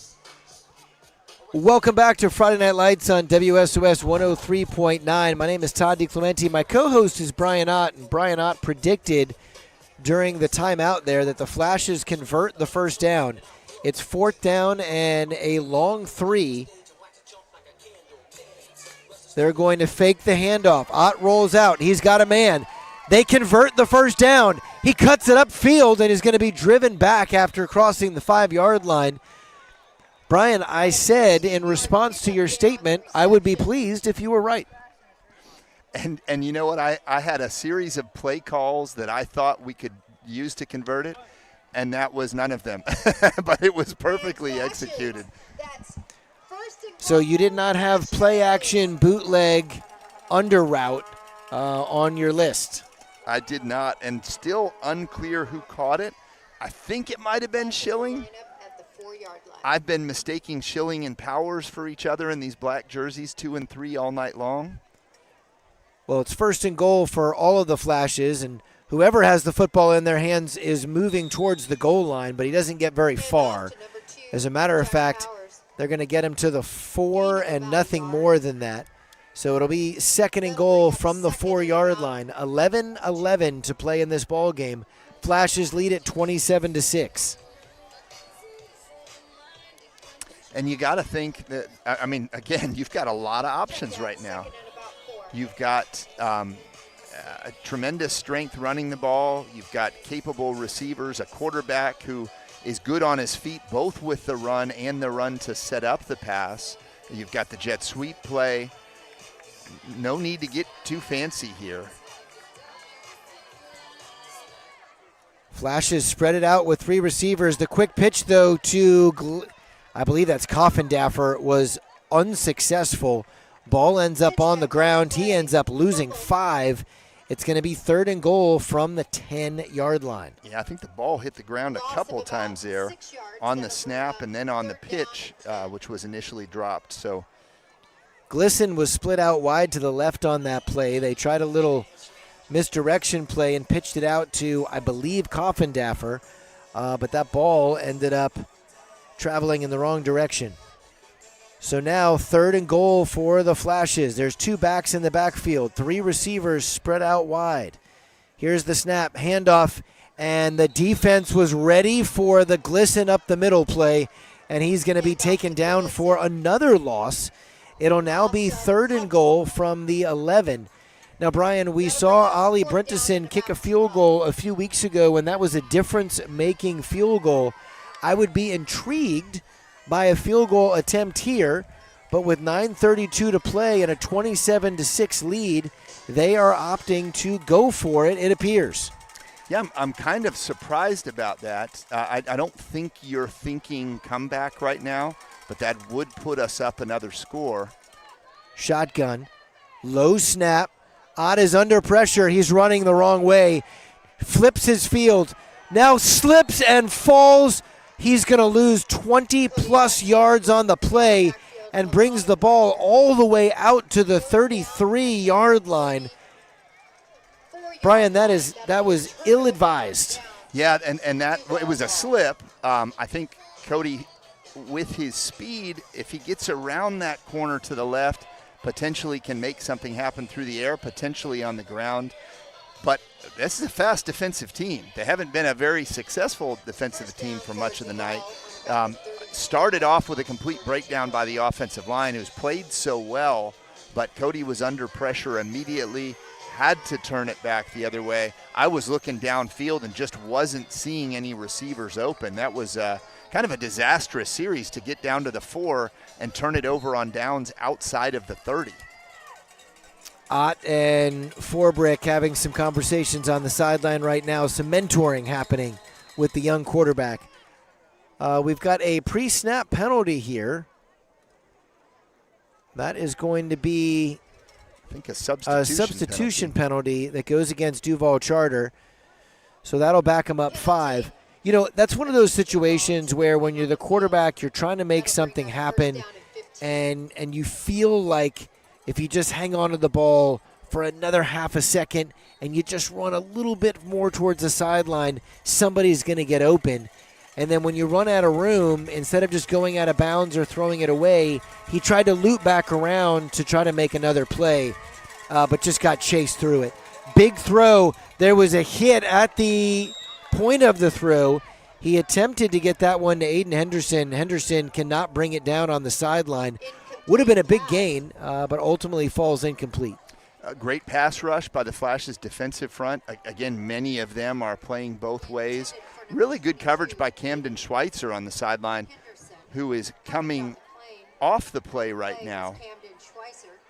And it looks like Zealand Starr is going to replace him at that left cornerback position. We've seen Zealand play some linebacker. Don't think we've seen him play much cornerback. Zealand's a good athlete who is starting to make his presence felt on the Flashes, on especially the defensive side of the ball. Had a touchdown called back a couple games ago. Quick throw to the outside. Now, interesting thing was just happening there. So Starr got sent out to that left cornerback position and found himself matched up with Messiah Frazier, and there were some discussions between he and the safety about who was actually going to pick him up. He was uncovered and had a good 10 to 12 yard cushion. The quarterback, though, never looked over that way and threw it away to the left. And again, the quarterback, Stinson, has done well on the deep ball. Hasn't often had time to throw it, but really awful on the short balls. That was a makeable throw that he just missed on, and we've seen that happen I don't know how many times. Boy, a late switch on the corner. Good pressure by the Flashes. He just throws this one away. That will likely be intentional grounding, although there is no flag. Yeah, I'm with you, Todd. I thought that there was no receiver anywhere near. He was still in the tackle box. The pass made it across the line of scrimmage, I believe, but he didn't leave the pocket, and we're hearing calls from the Flash's coaching staff up here above the box. Really should have been. They are talking about it, though, Todd. They might get a late call here. So it is 4th down, 8:33 to play in this ball game. Flashes lead at 27-6. A flag does come down late, and it is an intentional grounding penalty. So it is going to be 4th and very long. Yeah, and that absolutely is the right call. You're down 27-6 with 8.5 minutes left. You wonder what a punt does in terms of your chances of winning the game. But gosh, on 4th and 20 at your own 21, this is going to be hard to convert. Here's the snap. They are going for it. Stinson under pressure, steps up in the pocket, evades the rush, turns his body, throws this one, and that is going to be incomplete. For a minute, I thought it was caught. Then I thought it might have been an interception because the other sideline was silent. But in the end, the Flashes will get the football back. And for a young quarterback like Cody Ott, he has to feel a little sense of relief that he's going to get the football back with another opportunity, and that the unfortunate situation there on 4th down doesn't end up costing the Flashes. Without a doubt. I think this may be the last time we see Cody out on offense if the Flashes can convert. It's 8:20. The Flashes are currently up by 3 scores. A touchdown would, if it's not put away already, would almost certainly put the game away. Might see some runs here. Big run here for the Flashes. Dives towards the corner of the end zone. Did he make it to the pylon? Boy, it sure looked like he No, got that. they have marked him out of bounds at the 1 yard line. It sure looked like he got that ball inside of the pylon, but of course the line judge has a much better angle than I do up here. That'll go down as a 21-yard run for Cody Ott, and he was smelling end zone there for sure. Ott jogs back on the field. He comes to the sideline on every play to get the official play call from Cash Forbrick.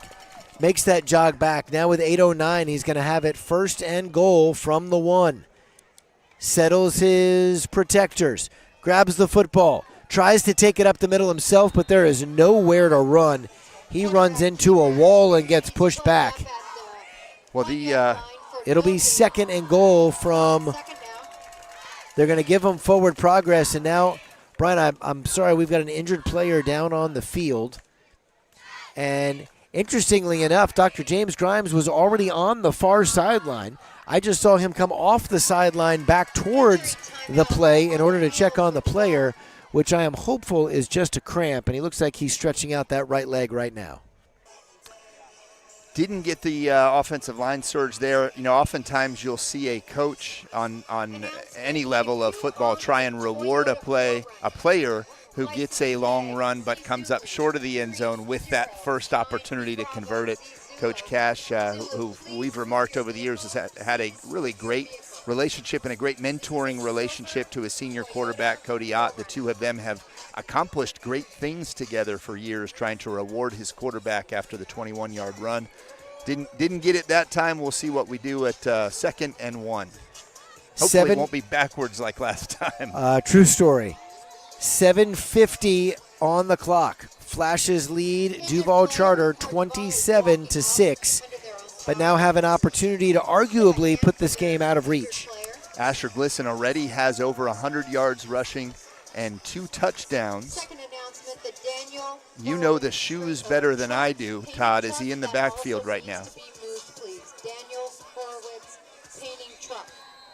All right, here we go.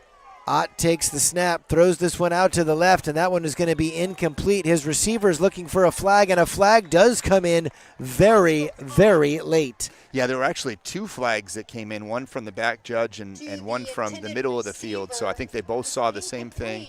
Almost certainly that's either a defensive hold or a pass interference, looking for the quick slant. That's not a play that we've run often at the goal line. It's a play that over the years has been run on us a couple times. No, and I love the slant inside the 5. It is so hard to cover and so easy to turn into a little slant corner if the corner jumps the route and gets too aggressive. And that one, he got a little too aggressive. So we are inches outside of the goal line. Not an automatic first down for the Flashes. Interesting to see if we can get a push from the line and just send the quarterback over the top. Ott under center, drops back, throws this one out in the flat. He's got a man, and that man is going to run into the end zone for a score. Touchdown Flashes. That will be 33-6. 7:33 to go in this ball game. And it's hard to see who the number was. Might have been Powers. He's going all the way to the fence to be congratulated.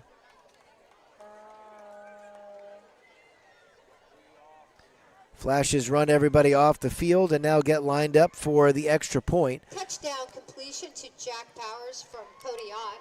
It was Powers with the touchdown reception.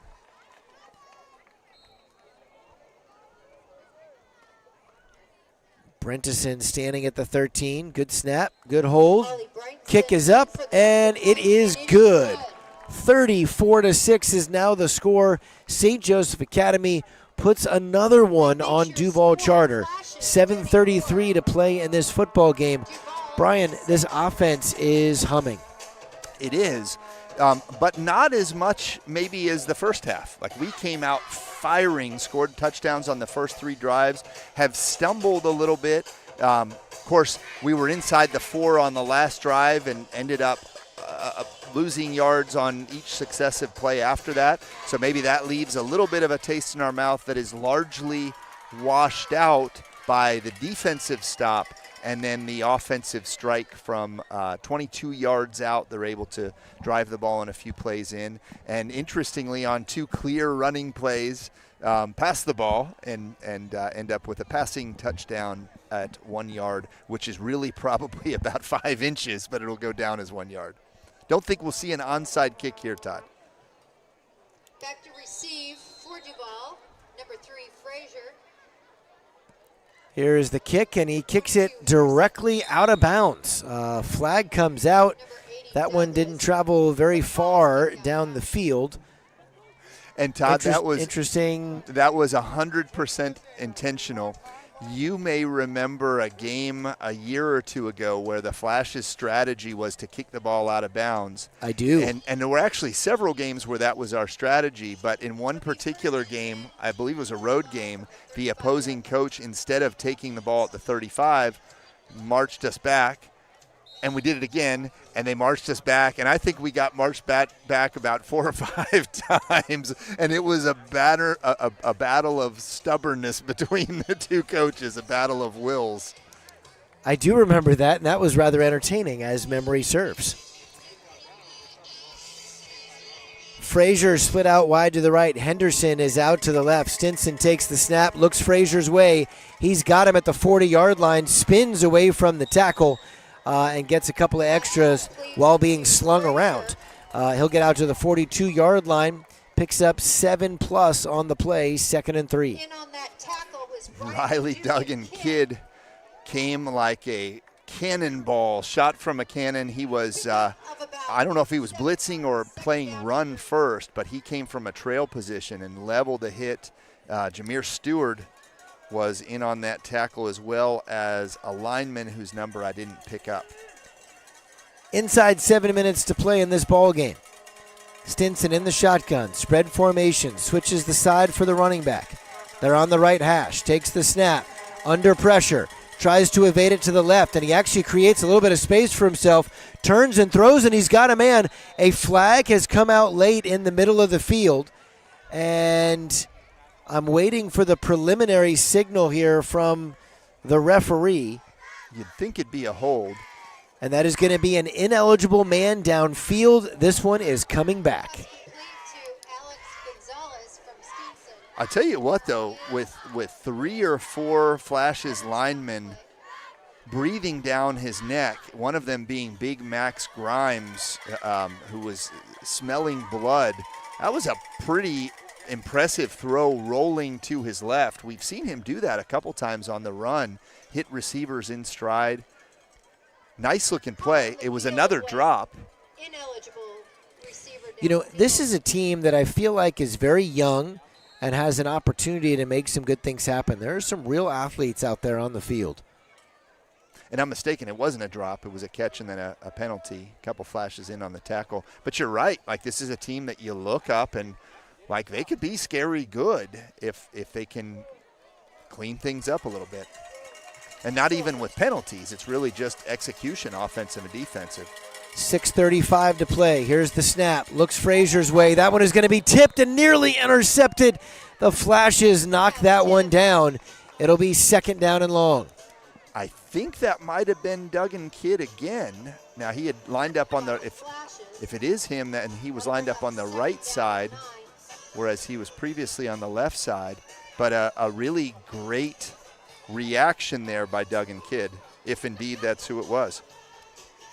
Feel very fortunate that the weather has given us a window to play this football game. It rained earlier in the day today, and we were definitely concerned about some of the storms that were in the area, but they moved offshore, and we've had a beautiful night of football here at Versailles Field. Even though it's a little late in the season for it, this is the first home game of the year for the Flashes. Stinson rolled right, made a big throw, and that is going to be nearly intercepted.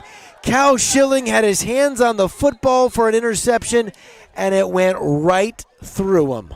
Cal Schilling leads the team in interceptions, and yeah, he's squatting right now thinking about what could have been. The good thing for Cal is that we're up by 28 points. There's 6 minutes left. It would have been a nice stat patter. And that one's going to go. There's a penalty against the Flashes. I'm not sure if it was a late hit on the quarterback. We did have a linebacker there who I thought did an excellent job of keeping his contain, but might have been a little bit too late and a little too heavy in his hit in doing so. That might be a modest consolation to Cal Schilling that had he caught it, it still would have come back. There is that. Timeout on the field for water. We'll take one up here in the booth as well. It's the Flashes 34 and the Panthers 6.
First and 10 for the Panthers. Throw to the outside intended for Henderson is going to be incomplete.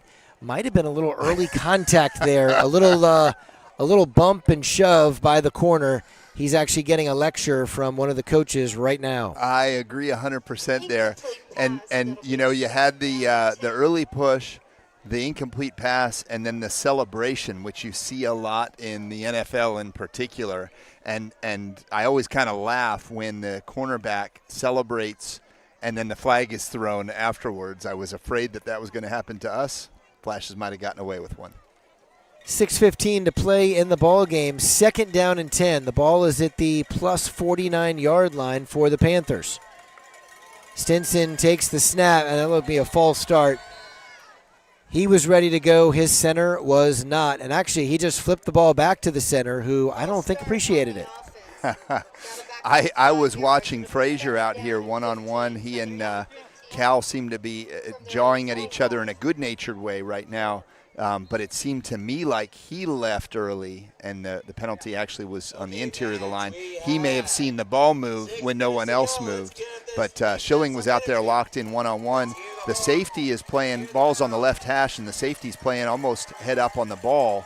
So Schilling more or less does have Frazier one-on-one. Now it could be an outside zone. It could be a cover four. Nope, Schilling's with him. Stinson looks that way, throws this one deep, and just overthrows Frazier.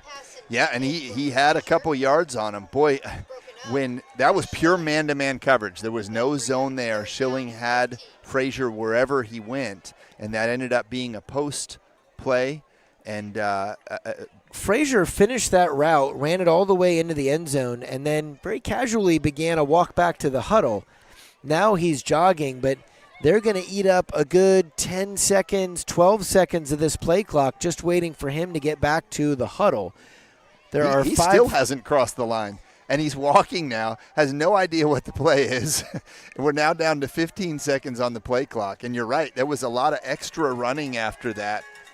Now we're down to 10 seconds, and he's still not lined up. Inside 6 minutes to play in the ball game. Stinson does not look his way. He goes to the left side. He's got a man. That's Henderson. Henderson makes the first man miss. Now he's across the 40-yard line. He's still on his feet. He's still going. 10-5, touchdown.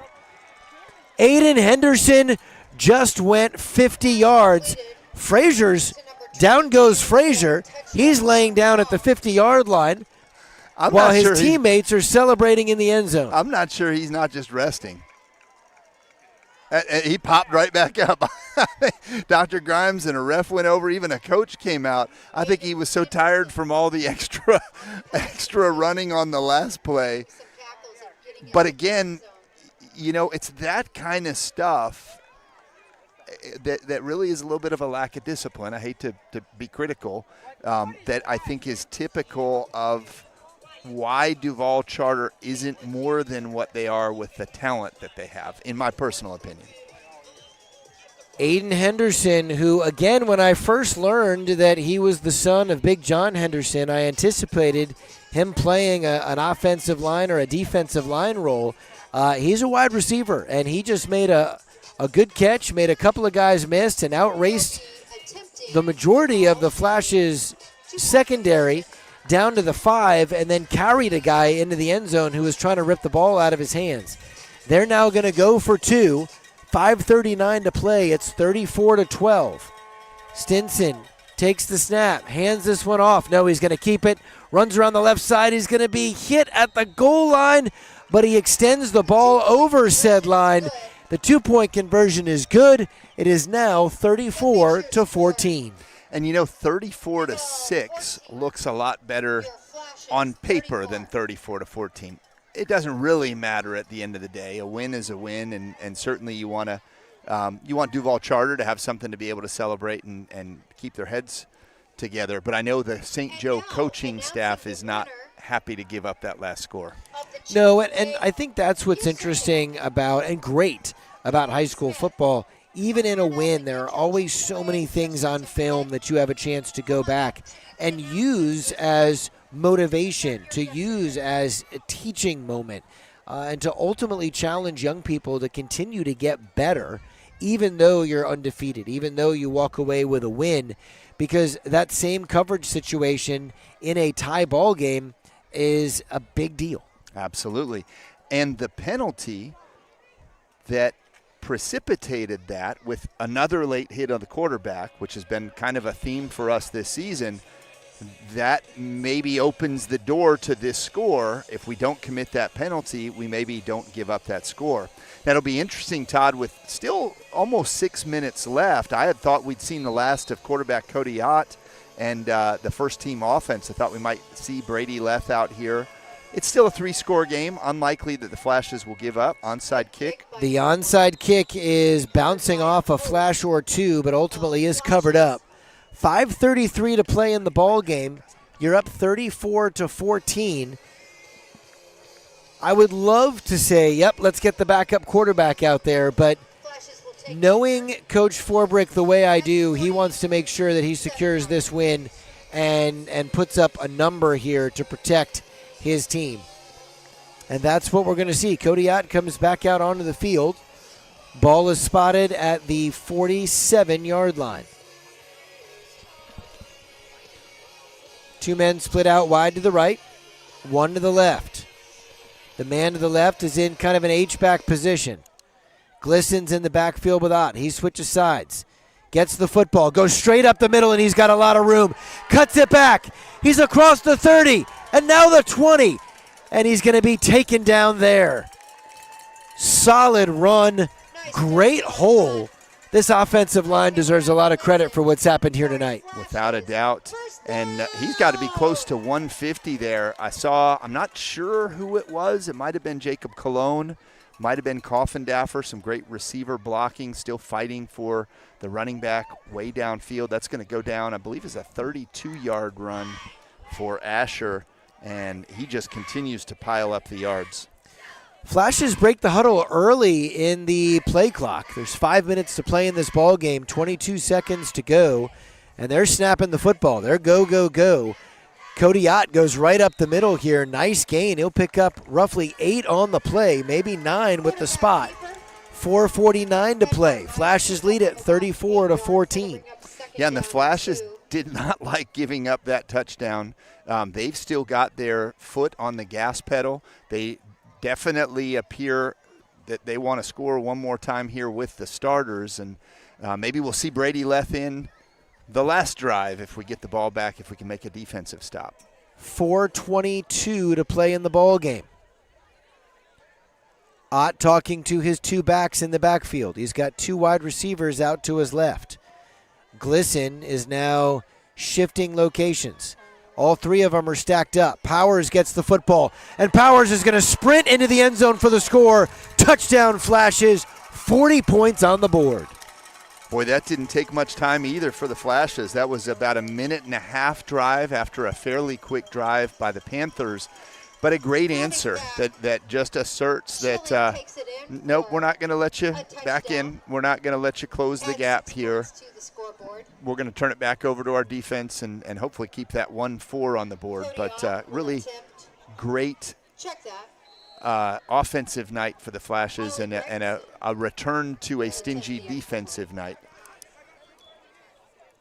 They'll have 4 minutes to protect. Flashes were missing a man on their coverage team, or on their protection team. And now they are going to, I guess they're going to get themselves situated here. 4 seconds on the play clock. 3, 2, 1. And there's the whistle, a delay a game. Wasn't a whole lot of delay a game there. Penalty on the Flashes. A couple of the Flashes seem surprised. But arguably they shouldn't be. Yeah, they appeared to not be lined up, centered on the goalposts. And I don't know if the referee had marked it in the wrong place or if they did that themselves, but that was just kind of odd why the entire line shifted. The ref spots the ball. Why was it moved? Why was it moved so close to the end of the play clock? Ball set now at the 15. It is up and through. Interesting little series there, a little sequence of events. But the Flashes in the end make the extra point. It's 41-14, 4 minutes to play. St. Joseph Academy up big over Duval Charter.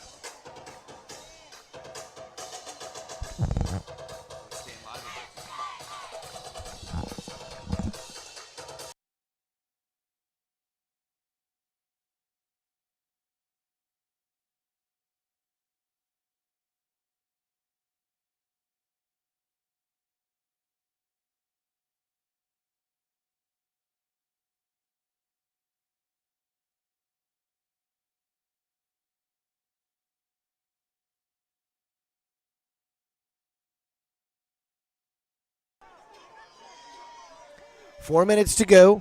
Flashes lead 41-14 and preparing for the kickoff. Henderson, Frazier, It's kind of cool watching Douglas. this team come together. Their spirits are high, but their coaches are remaining focused.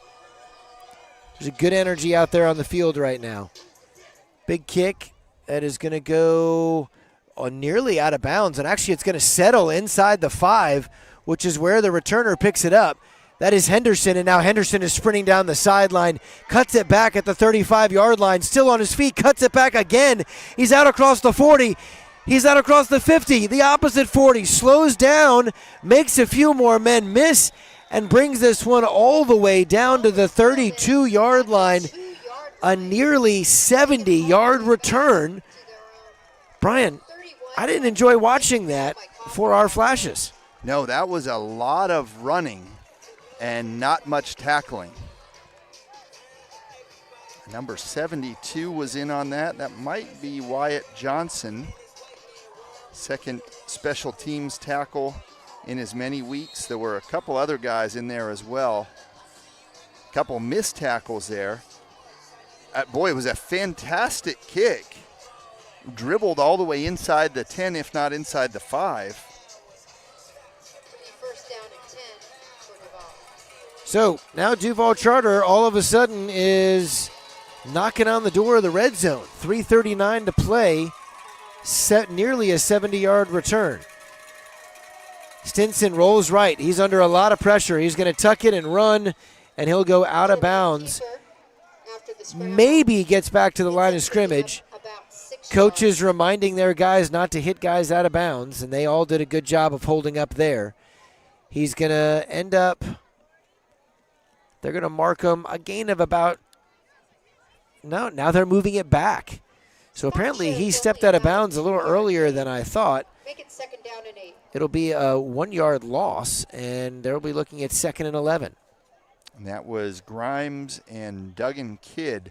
Max Grimes, leading tackler for the team coming in, had a quiet night tonight after getting 13 tackles last game, and he's been a perpetual disruptor throughout the season. Haven't called his name as many times tonight. There's a couple of big boys on that offensive line. Flashes get pressure. He's got time to make the throw, but that one is going to be, the interception was dropped.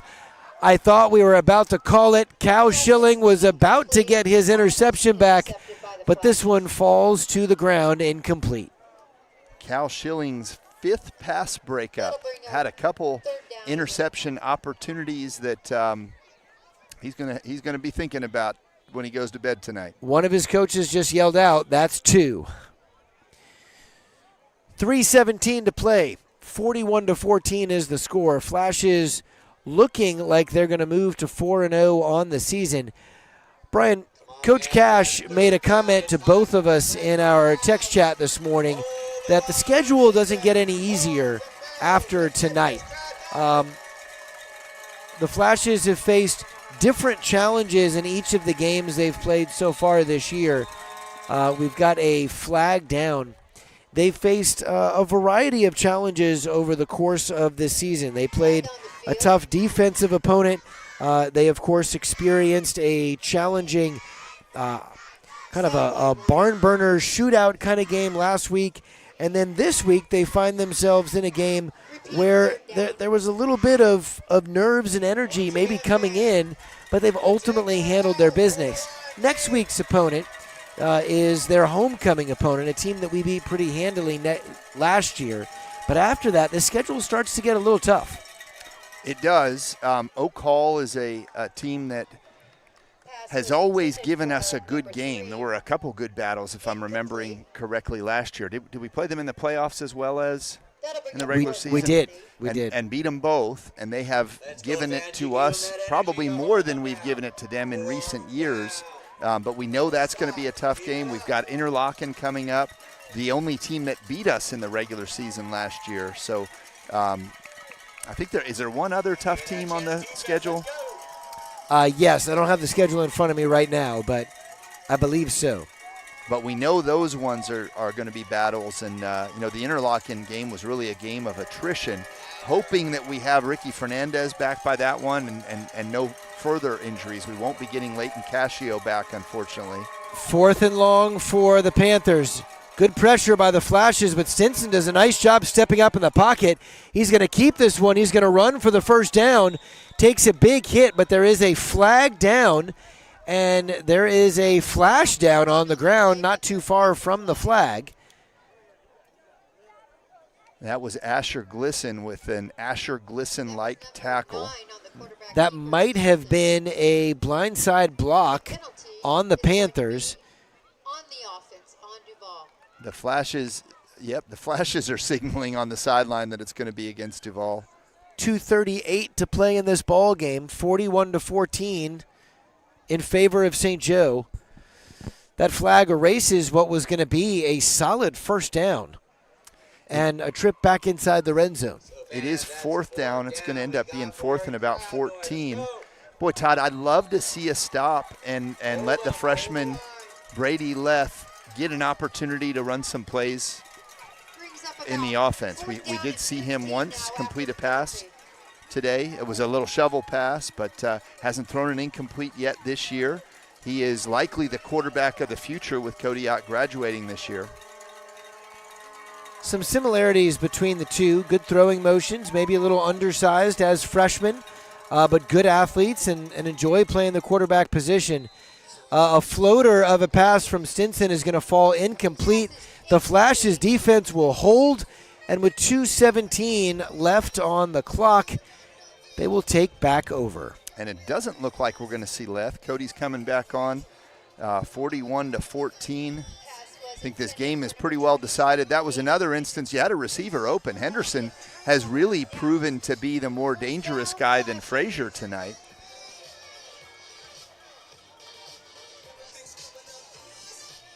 I can't imagine we're going to do much throwing with our starting quarterback here. Panthers run an extra defender out. Shotgun formation. Snap. Quick throw to the outside is complete. He's going to pick up a couple, but there is a flag down on the far side of the field. Waiting for the initial. It's going to be an offensive hold. I think that was actually called on one of the wide receivers out there who was blocking ahead on that screenplay. Flag on the play. And you're right, it did happen, looks like about 1 yard across the line of scrimmage. Holding penalty. 2:04 remaining in the ball game. That'll take him back 10 yards. Brian, I'm excited for this home crowd. They got a chance to enjoy a victory. First home game of the year. There was a little trepidation about the weather, and it's ended up being a beautiful night. The field looks great. Concessions was packed throughout the night. There were a couple of giveaways and events that happened during the game. Had a good energy to them. It is a great time to be a part of St. Joseph Academy. Cody Ott is rolling out to his left under some pressure, gets the throwaway, and that is going to be complete along the sideline to Cal Schilling. Schilling races his way across midfield, gets all the way down to the plus 44-yard line, and with 1:51 remaining, goes out of bounds. Nice pickup of about 25 yards. Interesting That'll be first down. play call here. Under 2 minutes with such a big lead, I would have thought they would just be handing it off and running some conservative offense. Cal Schilling is certainly a guy that we want to get more involved in the offense. We saw him explode in the spring game as the leading receiver between Cody Ott. Fakes the handoff, and they're going to roll out and run it. Ott throws this one, and he's got a receiver. Completed down to the 31-yard line. And that will be a first down, but there is a whistle and a timeout by the Flashes with 1:23 to play in the ball game. For about a 13-yard pickup. That'll be first down. All right, we're going to take a timeout up here as well. We'll be back on the other side. It's the Flashes 41, the Panthers 14. Flashes.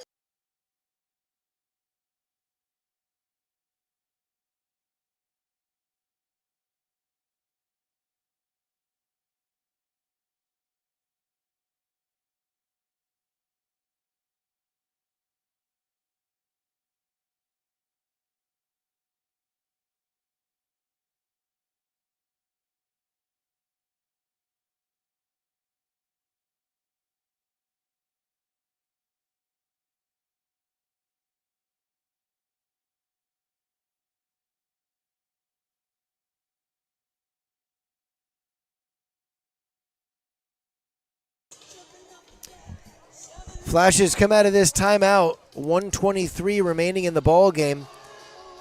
Ball spotted at the 32. It's over on the right hash. Flashes are going to move to 4-0, Brian. No, 5-0. 5-0. 4-0 to start the evening. Quick throw to the outside is incomplete. Quarterback is looking at his receiver. They miscommunicated a little bit. For number 10, Jacob Yeah, that was Brown. just an overthrow on Cody's fault. Incomplete. Ran over and That'll bring up gave a second low down and 5 10. to Jacob and said, my bad. That stops the clock. It'll be 2nd and 10. I love seeing our boys do well, but I would be perfectly content with a couple of knees to end the game here. I'm ready for the same.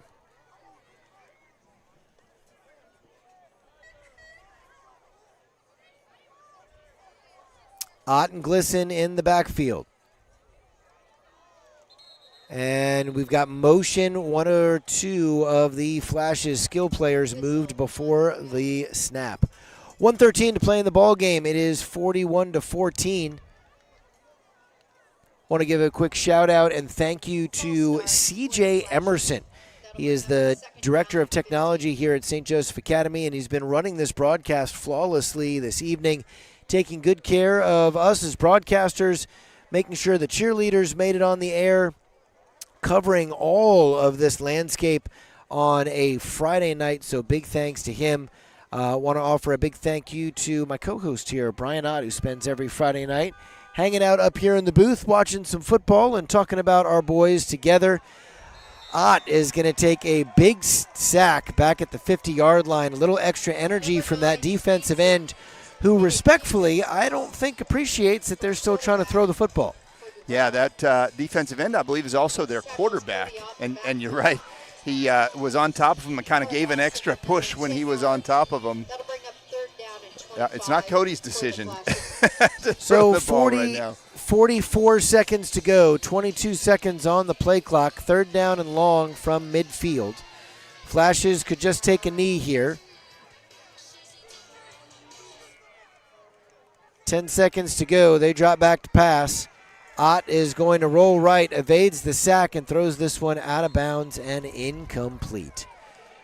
22.8 seconds to go, third down and long. Scratch that, fourth down from the 50-yard line. Ollie Brinteson, well, Ollie's coming into punt, but we did see Cody stay on the only other punt of the game as a personal protector. Seem to be some confusion right now with numbers. I hope somebody's counting them up. We do see somebody else coming off now and hobbling off, and another guy sprinting off. Play Oh my. clock is not running. Two more guys come out. And it looks like there was a penalty there that is declined, and the Flashes are lining up to punt with the play clock still not running. Yeah, they broke the huddle with like 14 guys. All right, they're lined up to punt here. A punt is going to be high. It's going to go through the hands of the punter, and it's going to go all the way down to the 25-yard line. 15 seconds to go in this ball game, and Duval Charter is going to take the field on offense. The ball is going to be spotted officially at the 25. And Todd, it makes you wonder, because you got to think that Duval Charter is going to love the opportunity to take a couple of shots at the end zone, 15.3 with the starting offense still throwing on them. But you wonder, we see things from up here. It doesn't seem like it's been an especially chippy game. No. I don't recall a situation where the Duval Charter coaches have done anything that might have insulted the Flashes coaches. Sometimes you see a little back and forth that no, not at all. Almost trying to teach a lesson. Maybe there was something that we don't know about that happened on the field. Flash's defense drops back into coverage. They've got 3 or 4 guys 15 yards deep. Stinson takes the snap, looks right, throws this one into the end zone to Frazier, but that one is going to be knocked down. 2 Flashes in coverage. 9 seconds to go. Flashes lead at 41-14, and they're going to move to 4-0 on the season. Camden Schweitzer is a guy that I find myself saying his name more and more often throughout the season, every game. He just seems to have a knack to be around the ball. He's been up there among the leading tacklers a couple games, including last game. He's made a couple of pass deflections tonight. Young player that is really growing right before our eyes.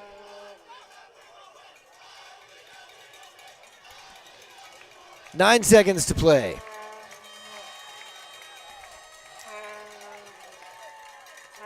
Here's the snap. Stinson under pressure throws this one that is going to be caught by Henderson. Henderson breaks a couple of tackles and gets the first down. He'll be taken down at the 10-yard line.